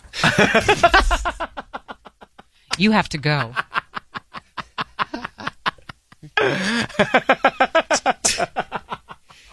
Can we go back to the way they introed it? Okay, I'll take that. Right. I'll take that. A Sacramento woman says something in her car nearly made her run off the road.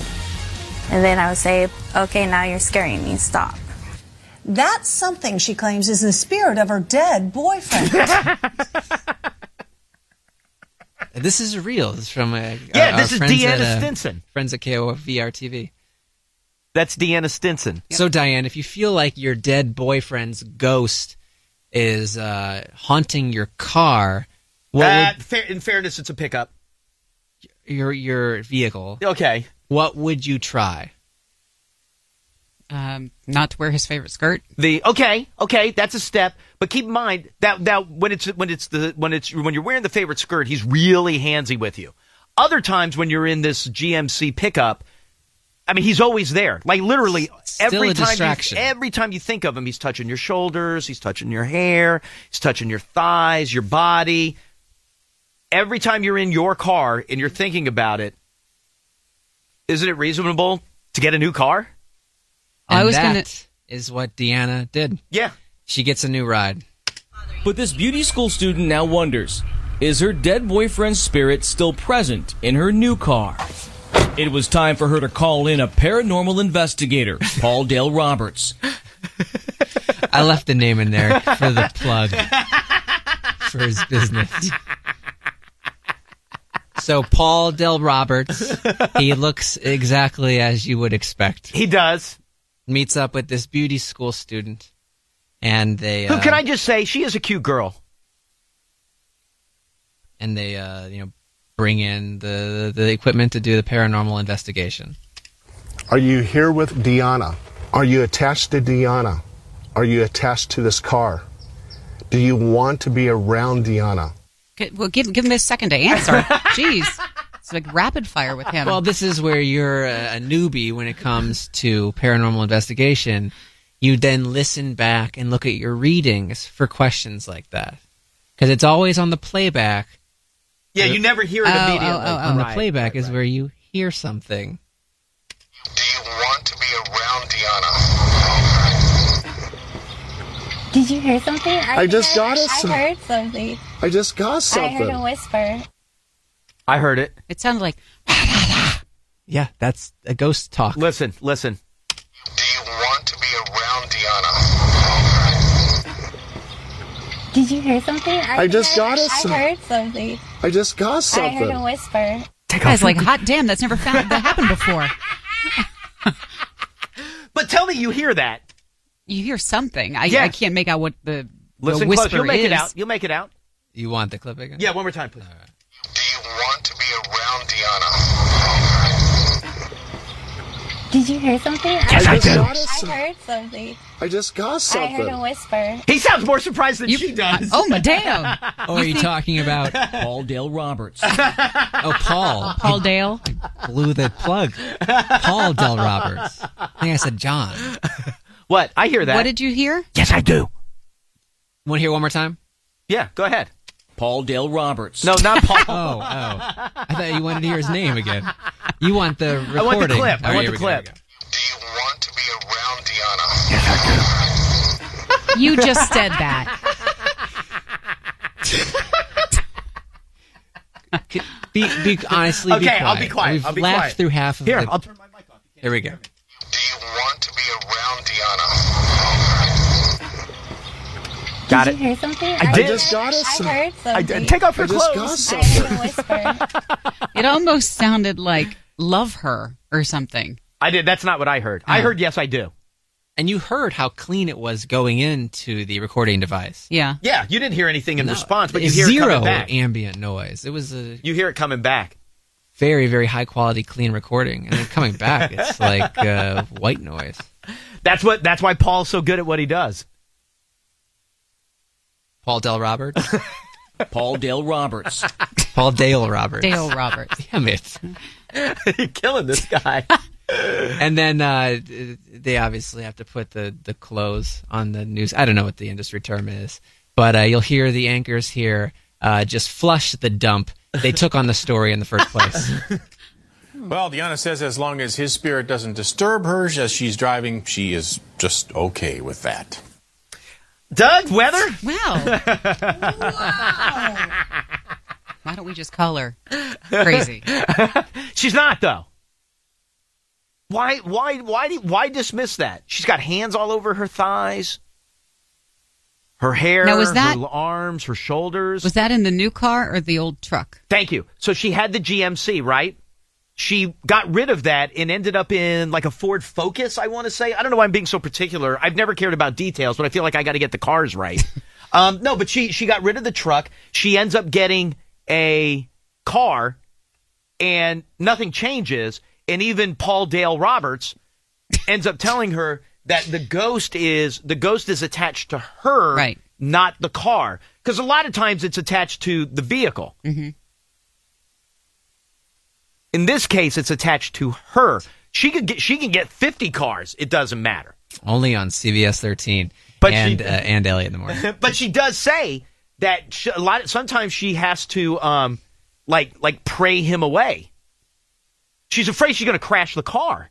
She gets very distracted. Yeah. So she says sometimes she's had to pull over. And that works, the praying away? Like a temporary reprieve until she starts thinking about him again. But I mean, it's her husband, boyfriend, whatever it was, that died. You think about him regularly.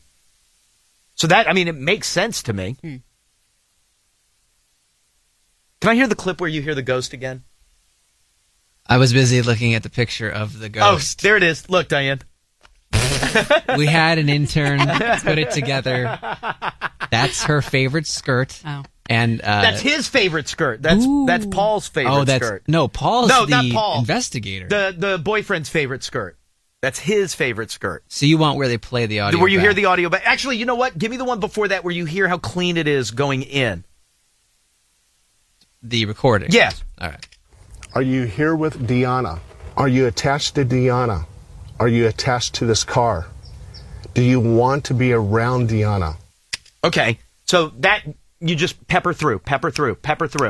Get me on the reach around, and here's your playback. Check your meters. Do you want to be around Deanna? Did you hear something? I just got us. I heard something. I just got something. I heard a whisper. I just got something. Well, Deanna says as long as his spirit doesn't disturb her as she's driving, she is just okay with that. Yep.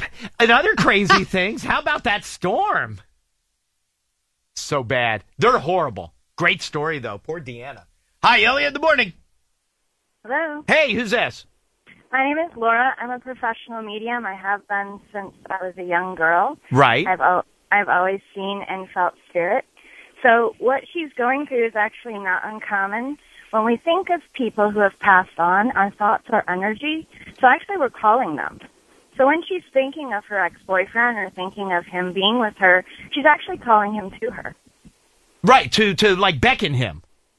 Right. She's like contacting him. So the only way to stop any unwanted visitation is by having personal boundaries. We all have them in our regular waking life. For example, what would be one of my personal boundaries in my regular life? Well, personal boundaries would be like not letting your friends take advantage of you, not letting people use you, telling your friend you can't help them and not feel guilty. These are personal boundaries that we have in our lives that we set with people. You also need to set them with the spirit world. As a medium, that is something that is big with us because otherwise we're going to have spirits constantly trying to talk to us. Let me ask. Uh-huh. No, let me ask you this: how many like do you obviously you believe in all this stuff, as do I. Yes. Have you encountered a lot of spirits? Yes, absolutely. Like for example. For example, this is what I do for a living. This is what people do. They call me to contact people they want to get in touch with. What if you don't know who they are, though? You mean, well, it's based on the living energy of the person. So, like for example, ma'am, my house is completely haunted, but I have no idea who the people are. Okay, so you have what's called either residual hauntings, right? Which means it's based on the land. Or you have people who have already crossed over to the light. There's two different kinds, by the way. Spirits have crossed to the light. Ghosts have not crossed to the light. They have unfinished business for whatever reason, and they're hanging around and not. How do you know? How do you know what you have? It takes a professional, usually a medium, to come in and let you know. Dude, I want you to come. Hire her. I want you to come to my house in the worst way. Absolutely, I will. I live in Virginia, but I can definitely drive up to D.C. No, I live in Virginia also. That's perfect. Oh, hey, awesome. Because, like, for example, and this goes back a ways. Like, I'll go. One morning I went downstairs to go to work. Every cabinet in the kitchen wide open. Okay. Well, I can tell from your voice energy. You have a male that is with you that keeps causing these issues. He's an older male. Do you know who owned your house before you? Well, I mean, the people that we bought it from. Oh, okay. Is there an older male attached to the house that may have passed in the house? Because that's what I'm feeling. There was an Arthur. There was something Arthur, but I thought we had determined it was a woman. But the guy, the woman died in the house. No, but did Arthur die in the house? No, the woman died in the house. Ah. The woman died in the house, but the first time my wife and I got it was this woman yelling Arthur. She's calling him. Well, you said it was a man, ma'am. Right, it is. But he's also around this as well. Yeah. So I think he's the one that's doing the cabineting. But he's also hearing the wife, probably. How do you know it's a man? I've spent no time with you. Because I can hear your voice energy and I read energy. Oh, sweet. Yep, that's what I do. Yep. Because most of my clients I've never met before. They just, ask for an appointment. I talk to them on the phone, and usually I have them talk about the weather so that I can get their voice energy. And then I read the energy of their voice, and immediately when I start talking, the images start popping in. Right. If you want me to come out and take a look, I definitely will. And you say you do this. How much are you? Well, for you, I'd be free. Well, no, I mean, listen, I'm not looking for anything free. I'm just wondering if it's an expensive thing. No, actually a reading is usually, it depends. Every medium is different. It depends on, how long they've been in business, how many testimonials they have. How did you know, how did you know that you had this gift? From the age of 5, I've been seeing them. And I actually had to go through, life based on being terrified that I could see faces and hear voices that nobody else could hear. And eventually in my 20s, I met a lady who understood what mediumship was, and she explained it to me, and then I did a ton of research, and I did a lot of reading with Edgar Casey and looked into all of his files and realized that this is, and George Anderson, and I realized this is what I had. So like, then I started, when you see faces, like what are you seeing? It's almost like a memory. But when you close your eyes at night, it's almost like faces come towards you and their mouths are moving, but you don't hear anything. Are they like scary? Are they scary looking, or are they like normal looking? Normal people, just normal people. But you're like, I don't know these people. Why are they talking to me? Why are they flying into my mind? And it's very disconcerting for a little kid. And I that's would why imagine so. Hey, let me ask you this. She's like mirroring Teresa Caputo, the Long Island medium. Yeah, but the Long Island medium was a scam. Teresa Caputo was a scam because she was trying to get into, like, you don't do crime solving and stuff, do you? No. Thank you. That's when you know someone's a scam. Hey, Right. Oh, God, I am what's her not, name? I am not in Sylvia. this for the money. Yeah, no, nor should you be. Hey, by the way, what was that? Did you hear that? Mm-hmm. No. You're terrible at this. There was a sound. Bung. Like No. a few seconds ago. Yeah. Okay. 'Cause I heard it. I'm not making I it heard up. it too. I'm reading her energy. It was probably something weird off of a phone connection, but it still was a weird phone. Okay. Or how Sound. about a good bit? The Where's the Godzilla? What are you telling me you heard? Do people hear things when they're on the phone with a medium? Yes. No, stop it. No, it's true. I mean, I'm conducting energy. So I'm actually reading energy. I'm pulling energy to me to read it. So yeah, I mean, my phone will go dead in the middle of a reading. My phone will have other voices coming into the phone, and people are like, "Do you hear that?" And I'm like, "No." No. It's actually very common. Hello. I can't prove it. There's no proof. There's no proof in this business. Did It's you all guys about hear that? faith, you know? That one I Was heard. that just me? Oh. All right, so how do I get in touch with you? I want you to come to my house and, like, hang out with my family. Well, I don't want to tell it on air because I'm already busy enough. Are you But I real? will Excuse definitely. me. Are you really that busy? Yes, I am. Like, is that your full-time gig? It is, and I also teach at a metaphysical school online. So I actually teach mediumship. We teach tarot cards. We teach crystals. We teach about energy. Hey, so I actually do that as well. Can I ask you this? And if it's too personal, you just pass me on. Are All right. you how old of a woman are you? I'm 46. Are you really? Mm-hmm. Sound very young. Well, thank you. I appreciate that. Hey, where are you on like that night paralysis that people pass that off? I was reading a story yesterday. There was a woman an actress, very famous actress, who was talking about how she felt like a spirit pushing her down in bed, and then she said that she felt like she was having sex with the ghost or the spirit. That's whatever. actually very, very common. That's what the doctor said. That's what the doctor said. But do you know why it's common? No. Do men have wet dreams? Oh, do I? Do women have wet dreams? Absolutely. Diana So said that she basically- doesn't. Well, that lucid dreaming person who talked about lucid dreaming was absolutely correct. Right. It is a dream, but it's not a dream. You're actually being able to live it almost as if you're awake. And women have, I think, more orgasms in their waking, sleeping, kind of that in-between state. Okay, than let's do men a quick poll. When is Diane, last time you had an orgasm in your sleep? I don't know. I don't recall. Kaylee? Doesn't think she has. Medium? Actually, I wake up quite a bit with that pulsing sensation just after you've had an orgasm. Right. And Yeah. I'm like, that was interesting. You But know what? I don't have any other thing. Let's And get I'm you to like, the okay, house. that was fun. All right, I got to get you to the house. All right, very good. Hey, don't hang up. I'm going to put you on hold. You're going to talk to Kaylee, and then we will, I'm going to set up a time for you to come to the house. Probably my wife won't be happy, but that'll be fine.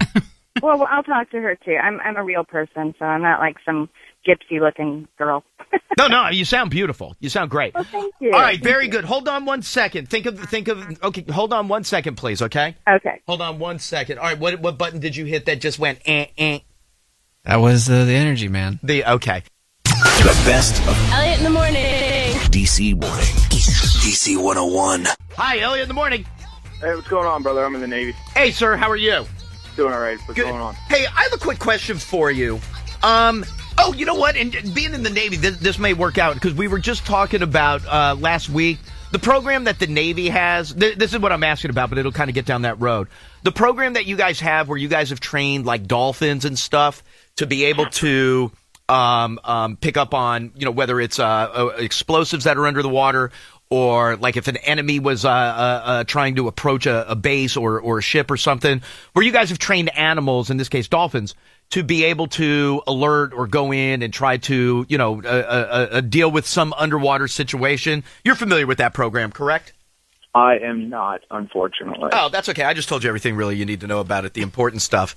Does our military have military monkeys? Military monkeys.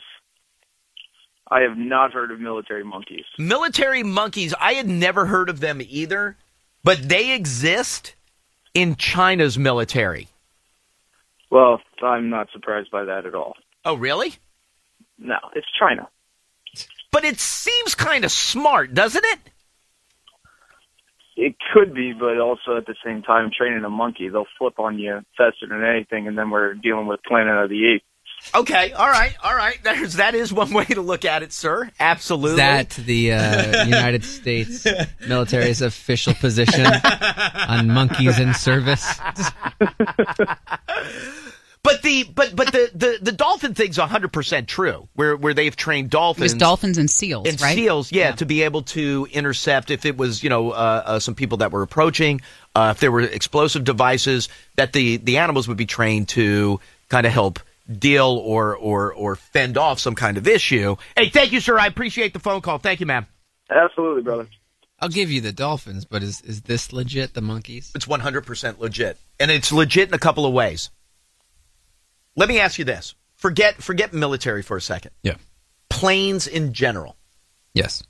What is one of the biggest problems you have with airplanes when it comes to things going wrong? Well, I was going to say cost. Well, yes, there's cost. But one of the biggest problems that you have is birds getting sucked into engines, birds going through windshields. That's one of the biggest problems you have.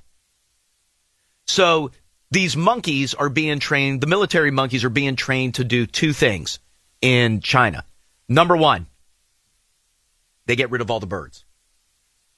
What? Because the birds are afraid to come near the base? The monkeys destroy their nests. Oh. And then they beat up the birds. Like any birds that remain, beat them up. Monkeys beat them up. Absolutely. By the way, they're talking about, and I don't know if it's as bad. Well, clearly it's not as bad around like civilian airports, but the way they make it sound is that if you are, if you're like at a base, like I don't know, and maybe it's the further out ones. Like I don't know if Andrews would have the same problem, but they say the bird issue around bases is horrible. And these monkeys are taking down 10, 12 nests a day. And like I said, any of the birds that stick around, you know what the monkeys do? Beat them up. Okay. No, they do. I'm not even kidding. They beat them up. It's not like they eat them or the birds just go nest somewhere else. They refer to it as they beat them up. Okay. I don't know if that means they're ripping wings off. I have no idea. I don't ask. Okay. But the monkeys are You don't need to know. Monkeys are beating up the birds. And they're destroying their nests to get them out of there. So that's number one. Number two is the monkeys, if there were ever somebody who tried to force an attack on a base, yeah, you know who goes after the enemy? I'm assuming the monkeys. Military monkeys. How smart is that? So it's almost like having... Just as themselves, or is there... Think of them as guard dogs. They're trained. Weapons drawn. No, just as themselves. Okay. Yeah, no, there's not a monkey running around with a gun going after them. Dolphins are strapped up. Yes, but they just put it on the dolphins. The dolphins aren't swimming over, getting a gun, and bringing it to the people. I'm still not 100% convinced that this is going on. And it wouldn't be the first time that we've discredited something from Chinese state media. So you think that they're just... No, because I have a picture. Oh, look at that. Picture, it's real. There's a dude in Chinese fatigues. Uh-huh. There's Chinese writing on that rock. What's on top of that rock? Monkey. Military monkey right there. All it takes is a photo. How awesome is this? It's like Bigfoot in the Canadian mountains. The monkey's handlers called their... Did you see that? Don't get sidetracked. Of him walking up the mountain? Are you going to piggyback that onto this No, story? no, I wasn't even going to bring it up because I even said, you know what, it's not a clear enough picture. I'm not even bringing it up. But I did see it. The monkey's handlers called their newest recruits the Chinese military secret weapon. They have impressive skills. For years, here's their first thing. Migrating birds have wreaked havoc on air bases, threatening catastrophic failure to aircraft by getting sucked into their engines. Not with these. Militaries, and this is not just Chinese, militaries around the world have tried scarecrows, bird netting, firecrackers, live ammunition firing, fake owls, just like on the hotel next door, although they took those down. Nothing seemed to be able to keep the birds away fully. You know what did? Military monkeys. Monkeys, yeah. And they are also trained secondarily that if there was ever a breach of the base, you know who you send over there? Monkeys. Yep. They take them right down, Diane. And sure, they may look cute. I remind you? Monkeys will kill you. Yeah, you can't beat a monkey. There's nothing you're going to do. Nope. And listen, I hate to sound insensitive, but if somebody's going to breach my base and they have weapons, yeah, I'd rather lose a military monkey than one of our than one of our soldiers. I'm not out on a limb there. No, okay. No. That's what I see. Yes, your point makes sense. So instead, if I have to send a group over for an immediate emergency breach, while my soldiers are getting ready and getting into position, you know who's out there right on the front line slowing everything down? Monkeys. Military monkeys. It is genius. By the way that you and Tyler are giving me looks, yeah, I bet you guys did the same thing when they started using dogs to protect businesses and stuff. Guard dogs. You mean like canines? Sure. You mean like junkyards? Yeah. JYD, RIP. Same thing. Why is that okay, but not for you yell sick 'em or some, whatever your dog, Scheinsen or whatever it is for your dog? That dog knows what he's supposed to do. These monkeys, exact same thing. I think it's genius. By the way, I would also argue if they're that effective beating up the birds. I can't believe that's their primary use. That is their primary use, is to destroy bird nests and beat up the birds. Never would have guessed that in a million years. Why not employ them at like regular airports? Why wouldn't you do that? I feel like you could keep them controlled more at a base. Okay, that may be, but like you're at Dulles, National, I don't care where you are. I mean, you still have the bird problem. Ask Sully. Yeah, that's true. Fraud. Exactly, but you get a couple of monkeys running around LaGuardia, you're good to go. That plane never has a problem. Where am I going, Kaylee? I think it's really smart. And by the way, your government could totally be working on that. You had no idea.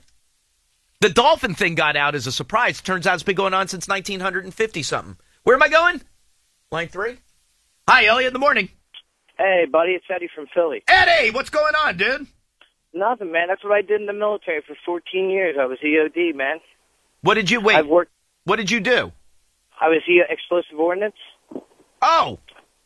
Yeah, I worked with the dolphins plenty of times, man. We use them as they recover. They look for salvage at the bottom of the ocean, and they use sonar and they look for underwater mines. They don't send them out to attack the underwater mines and blow them up. They're there to find them. But wouldn't they also be used if they felt like there was something dangerous approaching, whether it was a submarine or a ship? I've never seen that. I've never seen them be put out as like a patrol for perimeter. I've never seen it, but if they're trained just like you would train a dog. Right. They work off incentives, food, their toy, whatever. Love. Right. But I'm sorry? No, I said love, just like good boy, and they would be good with that. Were there any other animals that were being used? Well, I mean, canines are used on military bases. Yeah, obviously canines. But we, when I was over in Istanbul in Turkey, the Turkish army over there, they use monkeys. I don't know about us using monkeys. I mean, I've heard, but I've never seen it. But in Istanbul in Turkey, they have monkeys in the airport on leashes. They walk around with them on leashes. Wait, just in the regular airport? In the airport, I swear. Call Mervis. I got to go to Istanbul. Wait, are they supposed to be like the drug dogs? They do drugs, bombs, everything, man. And they like I said, they train them just like they do dogs. So why would it be so far-fetched that the Chinese military would have military monkeys who beat up birds and then also protect? It's not far-fetched at all. I wouldn't doubt it at all. I wouldn't doubt it one bit. But to get the Chinese government to admit something like that, right? That's another story. Let me ask you this: unless you've seen it firsthand. Would you believe that is there any chance that the U.S. government is training or working with monkeys? Why the hell not? We did it with dolphins. Yeah. Don't you agree? Yeah, why not? if somebody said, "Hey, we're doing something with animals," you would get to monkeys before you would get to dolphins. Yes. Yeah. I would do monkeys just because, like you talked about, it's easier to send a monkey in.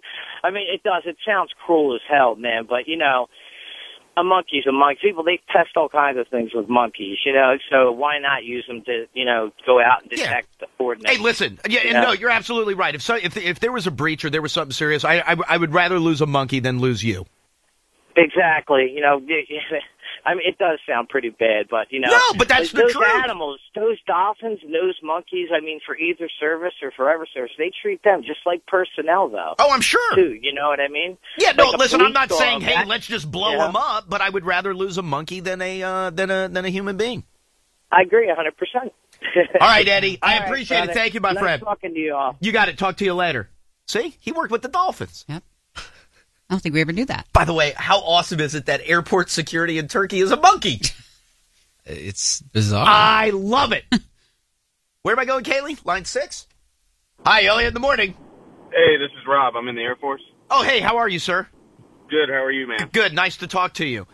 You too. Yeah, go ahead.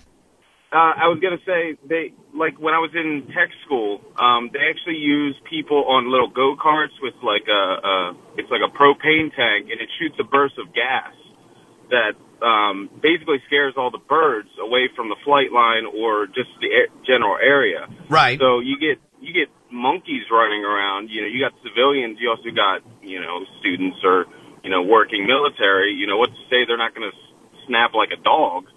Out of nowhere at any given time, and attack somebody. One thing being on a leash, but well, I mean, listen, I mean, letting them roam around. Yeah, no, and I get what you're saying, and I hate to be a dick, but I can make the same argument for a dog. You know what I mean? The dog true. could turn and attack you.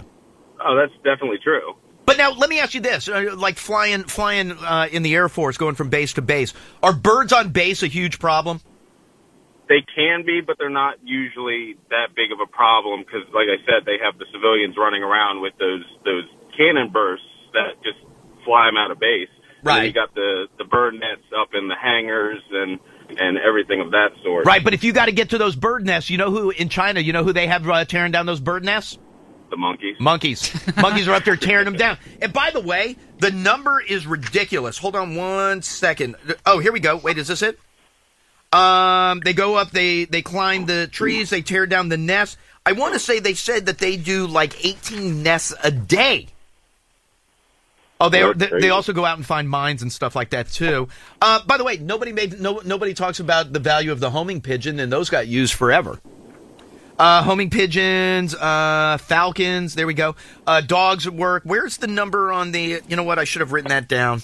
I should have written that down. Wasn't it like they went through and did like 180? Like they demolished like 180 nests or something. It was a big number. Yeah, no, it's huge. In a couple of days. Yeah, the monkeys, they climb up there, they tear them down to any birds that are left. Bam, beat the crap out of them, send them on their way.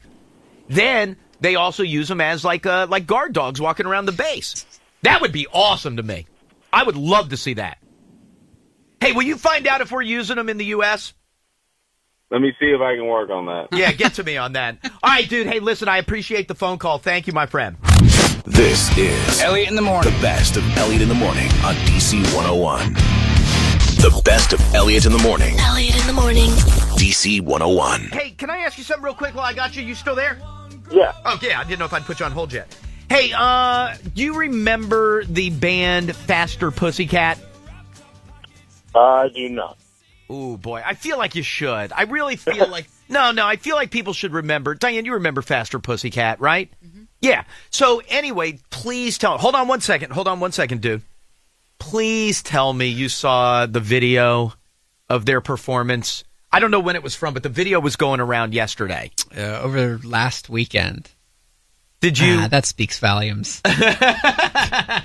Did you... Diane, tell me you've seen it. Tell me you've seen it. I'm just watching it now. So during the during their show, they're in between songs. Wait, what's wrong? What's wrong? That's why I didn't watch it because I don't like to. Wait, what? I don't understand what your problem I don't like is. To see people get hurt. What? You don't know that? He's not hurt, and if he is, he didn't feel it. Yeah, he didn't feel it. There's not a He's chance. Hammered. There's not a chance he saw it. So they're in between songs. They're about to go into a bathroom wall. I would play it for you, but I can't. The audio. From the audio. Oh, yeah, I'm ready to play the studio cut. The audio of the performance. Well, they have to keep reminding the crowd that it's only rock and roll, with some swear words here and there. So their bass player is Danny Nordahl, and you can tell that Danny has had a little bit to drink. And so they're, like Tyler said, they're getting ready to go into bathroom wall. Damn. And Tammy, your lead singer, Tammy Down, is. What are you What's Diane laughing at? That's his name. I'm laughing at how the lead singer. That's Tammy. As Tammy, as who's the guy who's Danny. As Danny is tumbling, Tammy goes to grab the mic stand to make sure the mic stand doesn't fall. Yeah, well, see, did you make it to the part yet? So Danny... I'm just watching... Danny falls into the drum riser and slams his body against that and hits his head on the bass drum. But he doesn't... He slams into it. Like he bounces. Yeah, like he staggers towards the back of the stage, and it's not that far. It's a small club. He staggers towards the back of the stage in the drum riser and then just... boom! Passes out and slams into it, bounces off the riser and onto the floor. Have you gotten to the part yet, though, where the crew helps him? I'm watching that now. Watch how they get him off the stage. They have to right over his shoulder, him around the chest, and like a sack of potatoes over his shoulder. There he goes. How great is that? How old are these guys? I don't know. What is Tammy look? What, 30 now? No. No, are you kidding? They're forever old. I saw them in 2002 on the Glam Slam Metal Jam tour with Poison, Cinderella, and Winger. Oh, that's a good lineup. And that was 12 years ago. Right. And they seemed ancient then. I'm going to one-up you there. Obviously, the 80s was when they came to I saw them in their heyday, late 80s. In the studio. Carrying him like a drunk sorority girl. In the studio at Pirate Radio. And they seemed a little old then, too. And then I saw them in concert that night. Now, I do feel like I should mention, as long as how old is he? Tammy Down, according to Wikipedia, is 49 years old. Not a chance. Boshi. Not a chance. Boshi. 149, maybe. Now, he has... had a rough life? He's thick. He's a thicker guy, especially if you're going from the 80s. I mean, he's thicker from when I saw him 12 years ago. But he's not...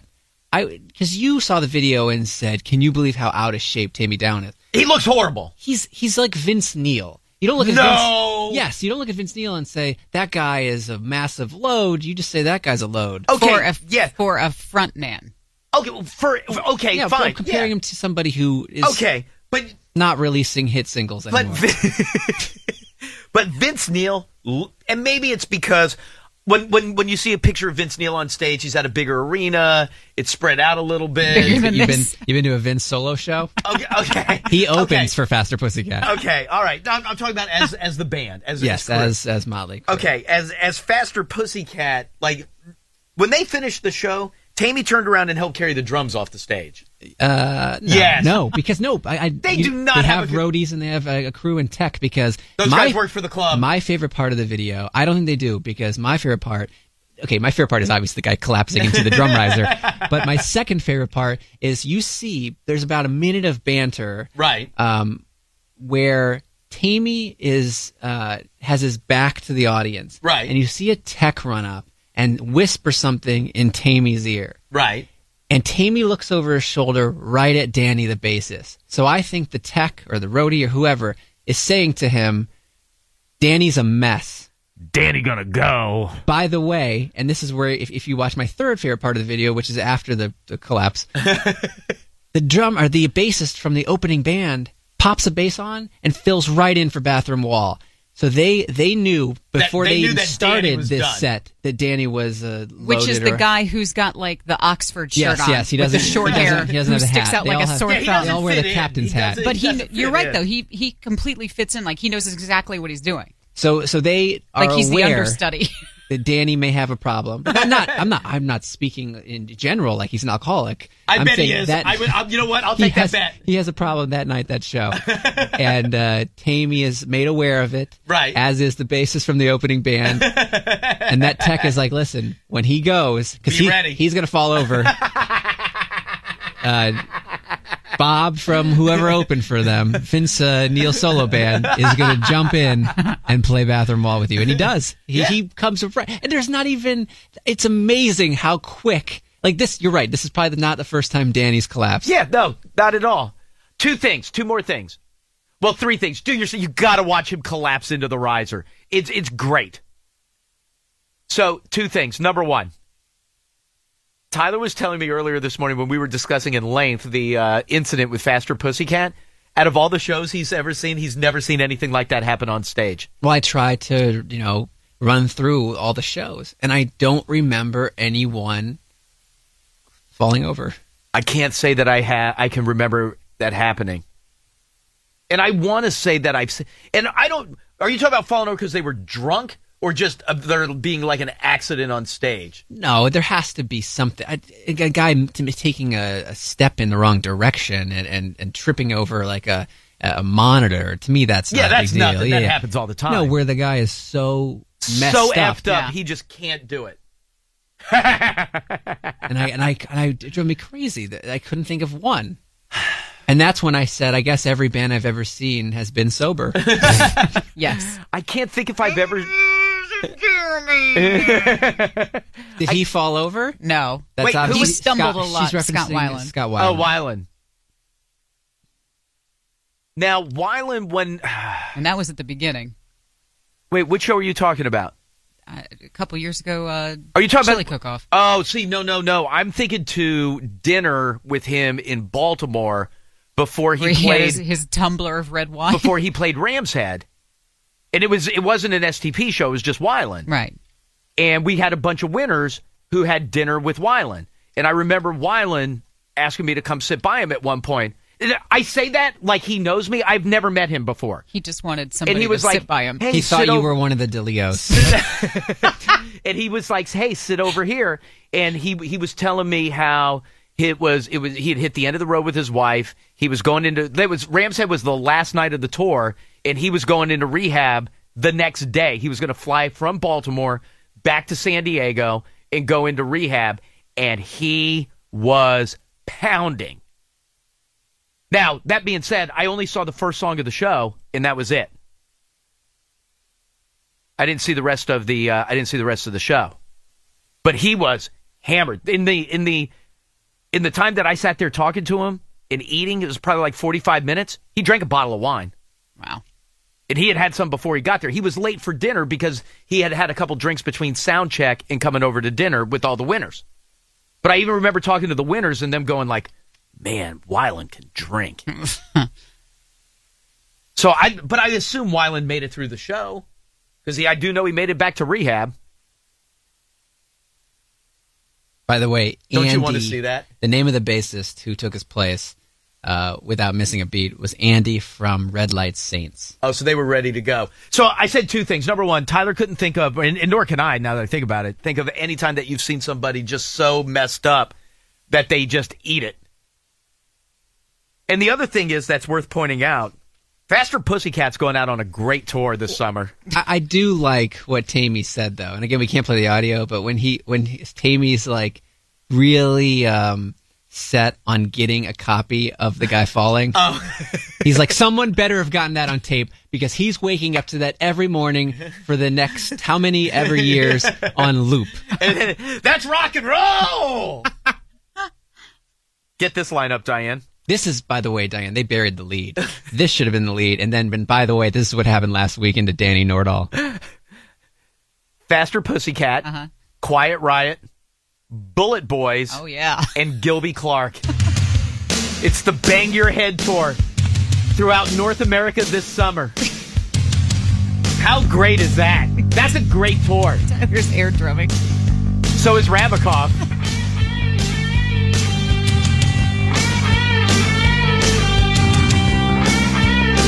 We got to go to that tour. That may be date night. Oh, did you see Tammy's side projects playing? The Newly Dead. No, you know what? You know what we've never done? We've never done a girls' night out. We've done guys' night out. Yeah. Maybe girls' night out is Faster Pussycat, Quiet Riot, Bullet Boys, and Gilby Clarke. Do you have dates? That's great. Not yet. No, they're coming. I'm guessing White Marsh. This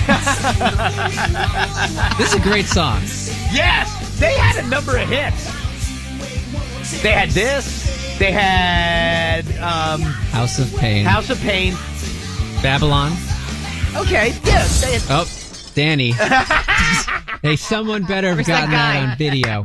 Where's Andy from Red Lights? He's got his bass on already. That happened... Where's that guy with the short hair? 3 nights ago also, so get him up here. Bathroom wall. Here we go. But Tyler, it's only rock and roll. But Tyler won't commit to he's got a problem. The best of Elliot in the morning. More after this. The best of Elliot in the morning on DC 101.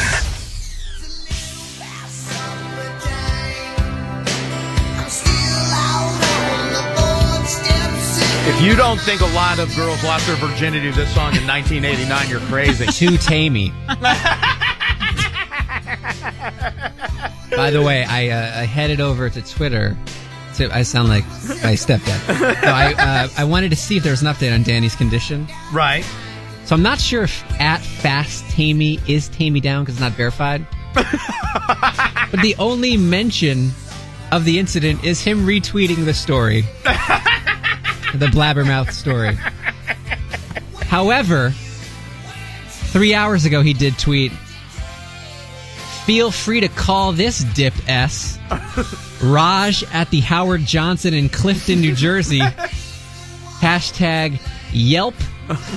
They SD. Hashtag waiting."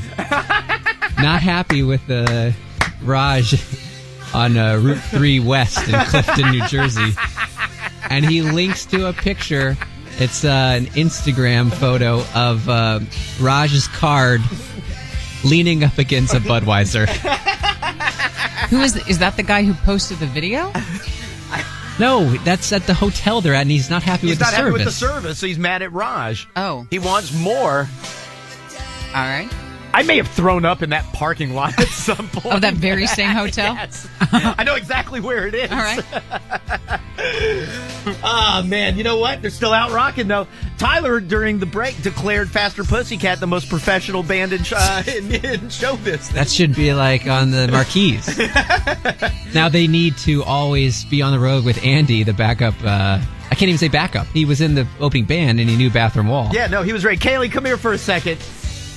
Kaylee's got one. That's good. And then I'll grab a bunch of phone calls. Thanks for holding, by the way. By the way, Beth on Twitter confirming yes, at Fast Tammy is his Twitter. Oh, okay. She's verifying. Who did you go see? I was seeing The Academy Is at the 9:30 Club. I was probably a freshman in college. Have no idea who the opening band was. I don't think they came to be anything. Guy was so hammered, went to headbang his head forward. Right. Hit his mouth right on the microphone and laid right out on the stage. That was the end of their set. Woo-hoo. Fat lip. We're going to get him off the stage. Academy Is will be on 20 minutes from now. That is freaking awesome. Oh, my God. All right, Kaylee, where am I going? Line 5? You had to ask her if she's ever heard of Faster Pussycat. Oh, do you know Faster Pussycat? You had never heard of them? Your mom knows them. Your mom knows them. I guarantee you your mom knows them. She was almost named Tammy. Your mom... No, she was... Love the beginning of your mom's nickname was Poison Ivy. Yeah, no, if you want to impress your mom, tell her I saw them play in the studio. Oh, God, your mom will go nuts.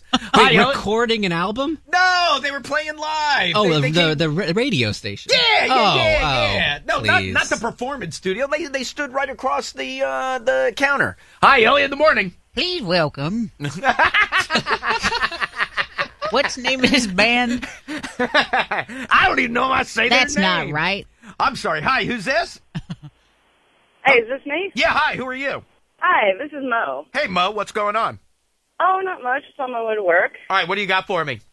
I saw Meatloaf in concert about 7 years ago, and he tumbled right off the front of the stage. Like, he had definitely put on a lot of weight, even though he's already big. But yeah, he just rolled on off. And he was just hammered out of his mind and went right off the stage. You know what? I didn't notice that he was hammered before, but he does kind of seem like he'd be the clumsy type. So I don't think he was messed up. Ma'am, please.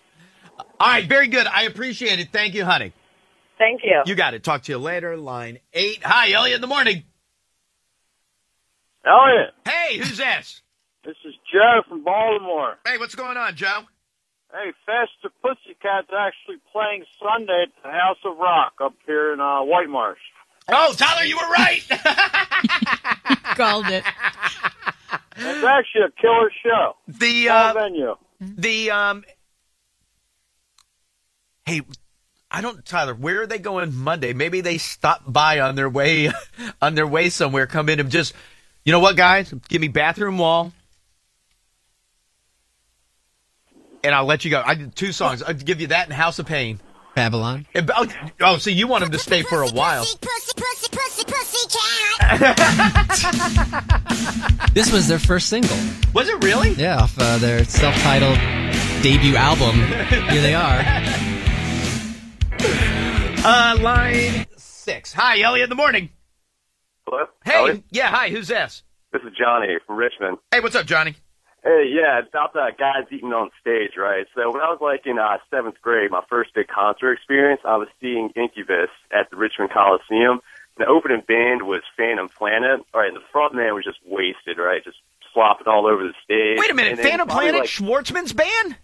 Phantom Planet? Yeah. Yeah, I are you familiar with them? I mean, they kind of had like a thing in the early 2000s. Yeah. Doesn't really much sense. Yeah. The theme, their song was used as the theme for one of the best shows on television ever. I don't remember the OC. Yeah. Oh, that's right. Anyway, Yeah. yes, go ahead, sir. Yeah, the guy, he was just wasted, right? You know, just stumbling all over stage. And finally, he tripped over a monitor, did a front flip off the stage into the barricade on the floor, and he disappeared out of sight for probably like a good 2 or 3 minutes. The band was carrying on, right? But he finally got back on the stage and finished the song. Then they carted him off. It was pretty epic for a first concert. That's fantastic. All right, Oh, dude. what? I appreciate it. Thank you, bro. Yeah, man. Thanks. Hi, Elliot in the morning. Hey, is this me? Yeah, hi, who's this? Hey, this is Phil in Fredericksburg. Hey, what's going on, Phil? Hey, so a couple of years ago, I was down at Warped Tour in Virginia Beach, and me and my buddies were hanging out by the merch tents, and we can see this guy leaning over the rail throwing up because he was so hammered, and it turned out to be Johnny Craig. I don't know who he was playing with, but we called him over, like, hey, what's going on, man? And apparently he's like just absolutely wasted, had a backpack full of beers. A security guard came up and said, excuse me, sir, you can't have those beers out over in this area. He's like, no, I'm in the band. You know, he's got his badge and everything like that. So he gets away with it. We get a couple pictures with him. End up going to see him a couple hours later, and he's still hammered, just absolutely wasted on stage. They actually bring a trash can over just off stage, so every couple minutes he was going over and throwing up because he was so hammered. I'd pay anything to see that. Anything. To have to watch the guy just start barfing. Yeah, no, he was leaned over the railing next to everybody, just throwing up like crazy. And then later on during stage, he was doing the exact same thing. That's great. He tried to blame it on having a cold. Oh. So me and my buddies were like, yeah, okay, buddy, okay. All right, dude. I appreciate it. Thank you, my friend. Yeah, man. Have a good one. You got to talk to you later. Let me go to line 7. Hi, Elliot in the morning. Hey, Elliot class. How's it going? Hey, what's going on, dude?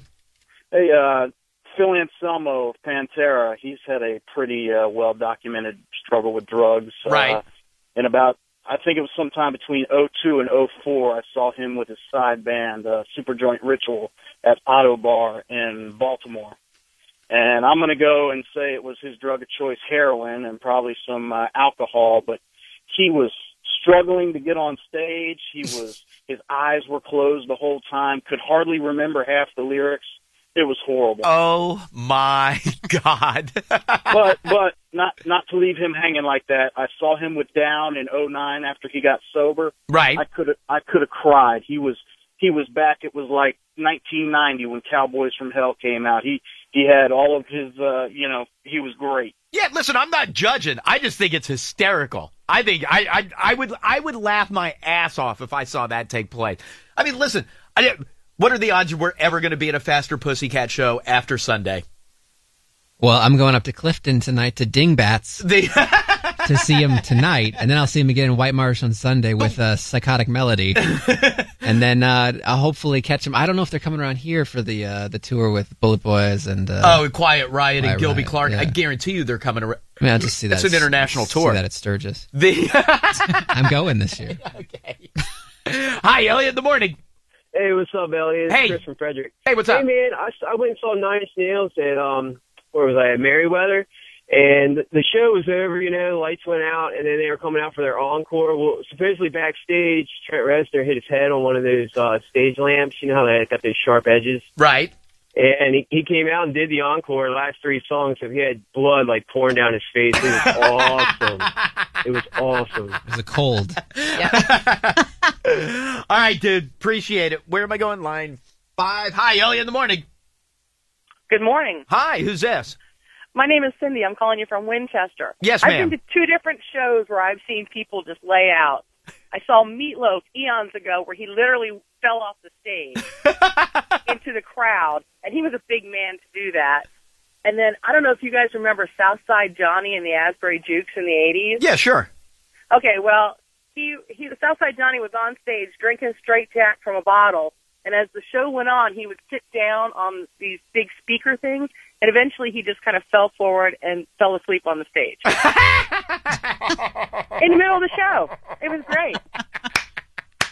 Welcome to Pittsburgh. All right, very good. Have a good weekend. Hi, Elliot. In the morning. Hello, is this me? Yes, sir. Hey, I just wanted to, as long as you're looking up classic videos of things like this, you got to look up the infamous Keith Richards. He's I don't know that he's ever been on stage sober before, but he's playing at a concert actually here in Washington, and a fan somehow gets past security and runs up on the stage and is running towards Keith, and Keith whips off his guitar, smashes the guy in the head, and puts his guitar back on and never misses a beat. That's pretty good. That's pretty good. You're looking up videos, you got to look that up. Will do. All right, man. Appreciate it. Hi, Elliot. In the morning. Hey, it's me. Yeah, what's up, bro?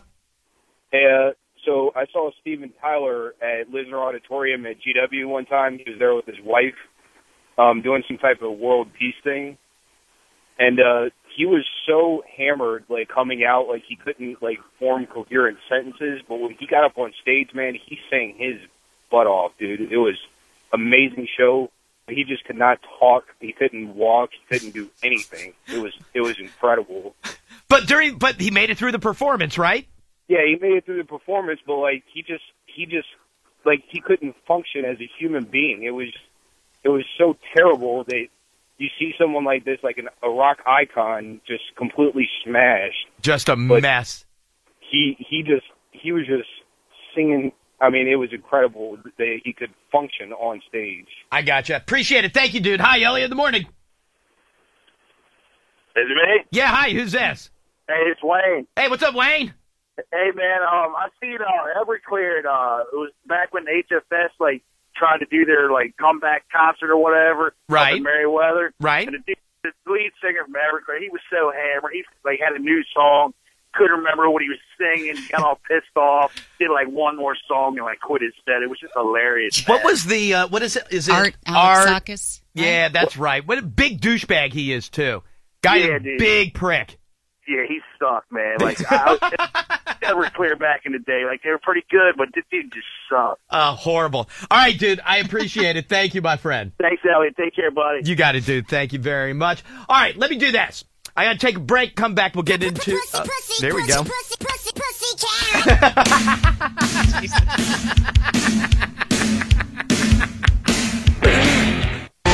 The best of Elliot in the morning. More after this. Best of Elliot in the morning. DDC 101. I don't know if you can top that, but that's a full day of activity. We had spring concert. It was weird to hear the how bad? The elementary school band. How bad? Honestly, do do the Michigan fight song. Why are they doing the Michigan I don't fight know. song? It was so out of the blue. I don't even know what the Michigan fight song is. The Victors. John Philip Sousa has called it the best college fight song of all time. Na na na na na na na na na na that's na. not Hail, hail to Michigan. Yes, it is. Since the late 1800s, that's been Michigan's fight song. I know other schools have... Well, yeah, they all use it. It's like when the Miami Dolphins wanted to use the Houston Oilers fight song. No, but what is the... Wait, which one were you singing? I thought I was singing Hail to the Victors. That's Hail to the Redskins. Hail to... You're right. What is the... No, you know the one that I'm... now I can't think of it. What is the... Notre Dame? Yes, that's the Kaylee. one. That's the one that gets stolen by everybody. E-L-S-I-K, Elsa, girls go all the way. No. Dun, dun, dun, dun, dun. Why everything is Hail to the Redskins? You always go back into Hail to the Redskins. Why can't I get to now? Okay, now I'm lost on Hail to the Victors. Dun, dun, dun, dun, dun, dun. Here we go. Let's see. Here we go. Here we go. Ready? Yes. This is from last night.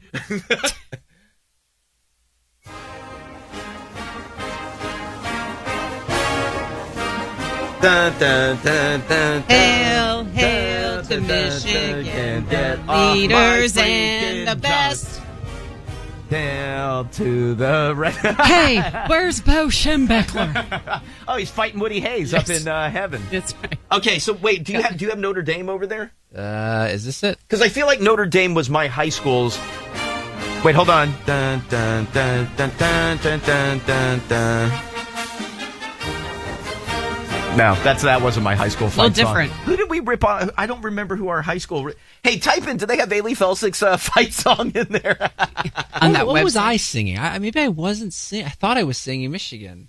Well, I did a little bit Hail of to the Redskins? of a remix, maybe. Maybe I was doing Hail to the Redskins. Be honest, though. It was weird, though, because it was like, they all do, you've got, like, the kindergarten sings, because they have to split them up because the auditorium's so small. Oh, wait a minute. You had the whole school? No. They did, like, kindergarten and third graders last night, and then, like, a week or so ago, they did, like, first and fourth graders, whatever. But they had them, you've got the band, you got the orchestra, whatever, but they do a couple of songs, and they're only like, the songs are like 45 seconds long. Oh, so that's all they can get. You were through. in and out in like a half an hour. Now, I don't know, because I had to stomach through one of these. The first group that goes, I don't know if they run the same order, is like the singing, the chorus.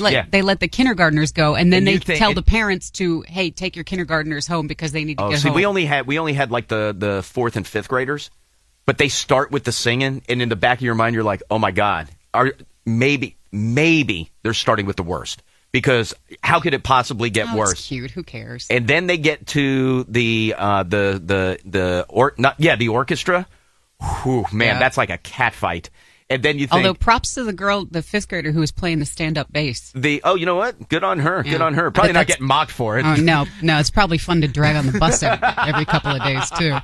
And then they get to the band, and the band is the absolute worst. And you feel like crap, and you're happy for the 20 seconds that your kid's playing, and you get to the end, and it's such a mixed emotion, because you want to be happy for all these kids and go, you know what, good for them, they're doing something that's nice. But all I could think of was, oh, thank God this is over. Thank God this came to an end, and I don't have to deal with this. I don't think I have to deal with it next year. The older one has already said, I'm not doing this anymore. The younger one will get into it. Like the younger one's the music head, so he'll get into it. But I was like, oh my God, it's horrible. It's the worst. And yes, you're excited to watch your kid. I get it. And everybody's holding up their stupid iPads trying to videotape the thing. Well, so we had like some kindergarten parents who were sitting behind us, and obviously this is their first spring concert. My youngest one dropped a deuce in the middle of the thing. That's what I heard. And so Scott leans over to me. He's like, I don't know that this is Rose-worthy. And it was so loud, and I need him. I'm like, they heard you. It's like walking through the halls with Elliot. They're kindergartners' parents, okay? They're gonna be seasoned veterans next year, okay? Let them give the kid a rose. There was one time where my mom overheard somebody saying to a friend, and not a friend as in like a teenage friend, but another parent friend, right? That they didn't like my brother's haircut. while he was up on stage doing a solo during a regional chorus. Regionals, but so that's older. That's older at that point. Yeah, oh yeah, a little bit older, but still, you shouldn't be saying stuff like that, Scott. By the way, God, you're loud. I don't know if this is Roseworthy. I'm sorry. By the way, I think I was singing the Maryland fight song. Oh, wait, hold on. Do we have that? Yeah, we do. It's in there. Is that what I was singing? If that's the case, that's enough of that in our house. No, mine was Hail to the Redskins. Mine was also, what was I singing? I don't know. Whatever, turn it off. Wait, don't we have, is it, hold on. Oh, I thought I had Virginia Tech in here. Hold on. Tech Triumph. Yeah. No, that's not what you were singing. No, that definitely wasn't it. You know what I was singing?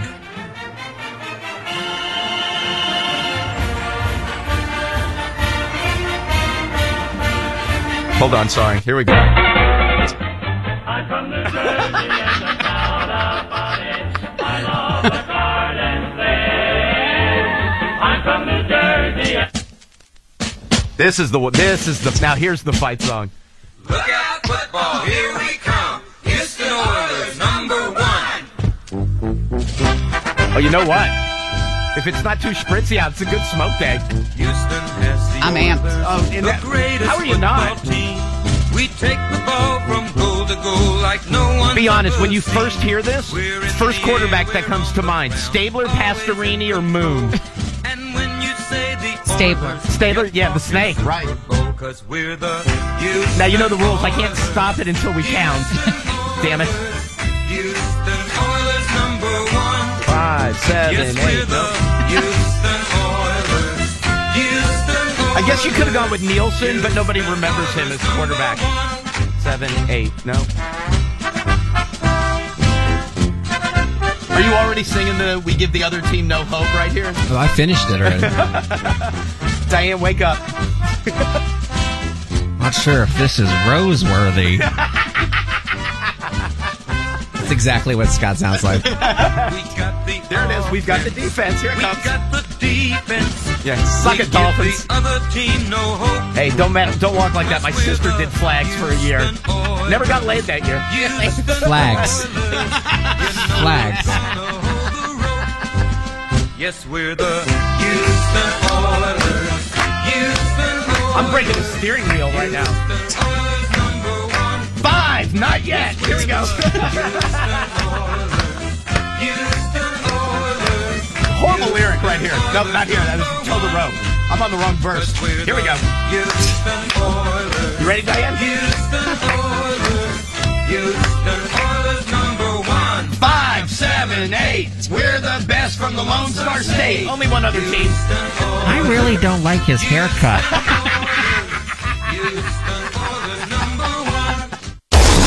The best of Elliot in the Morning continues next. DC 101. This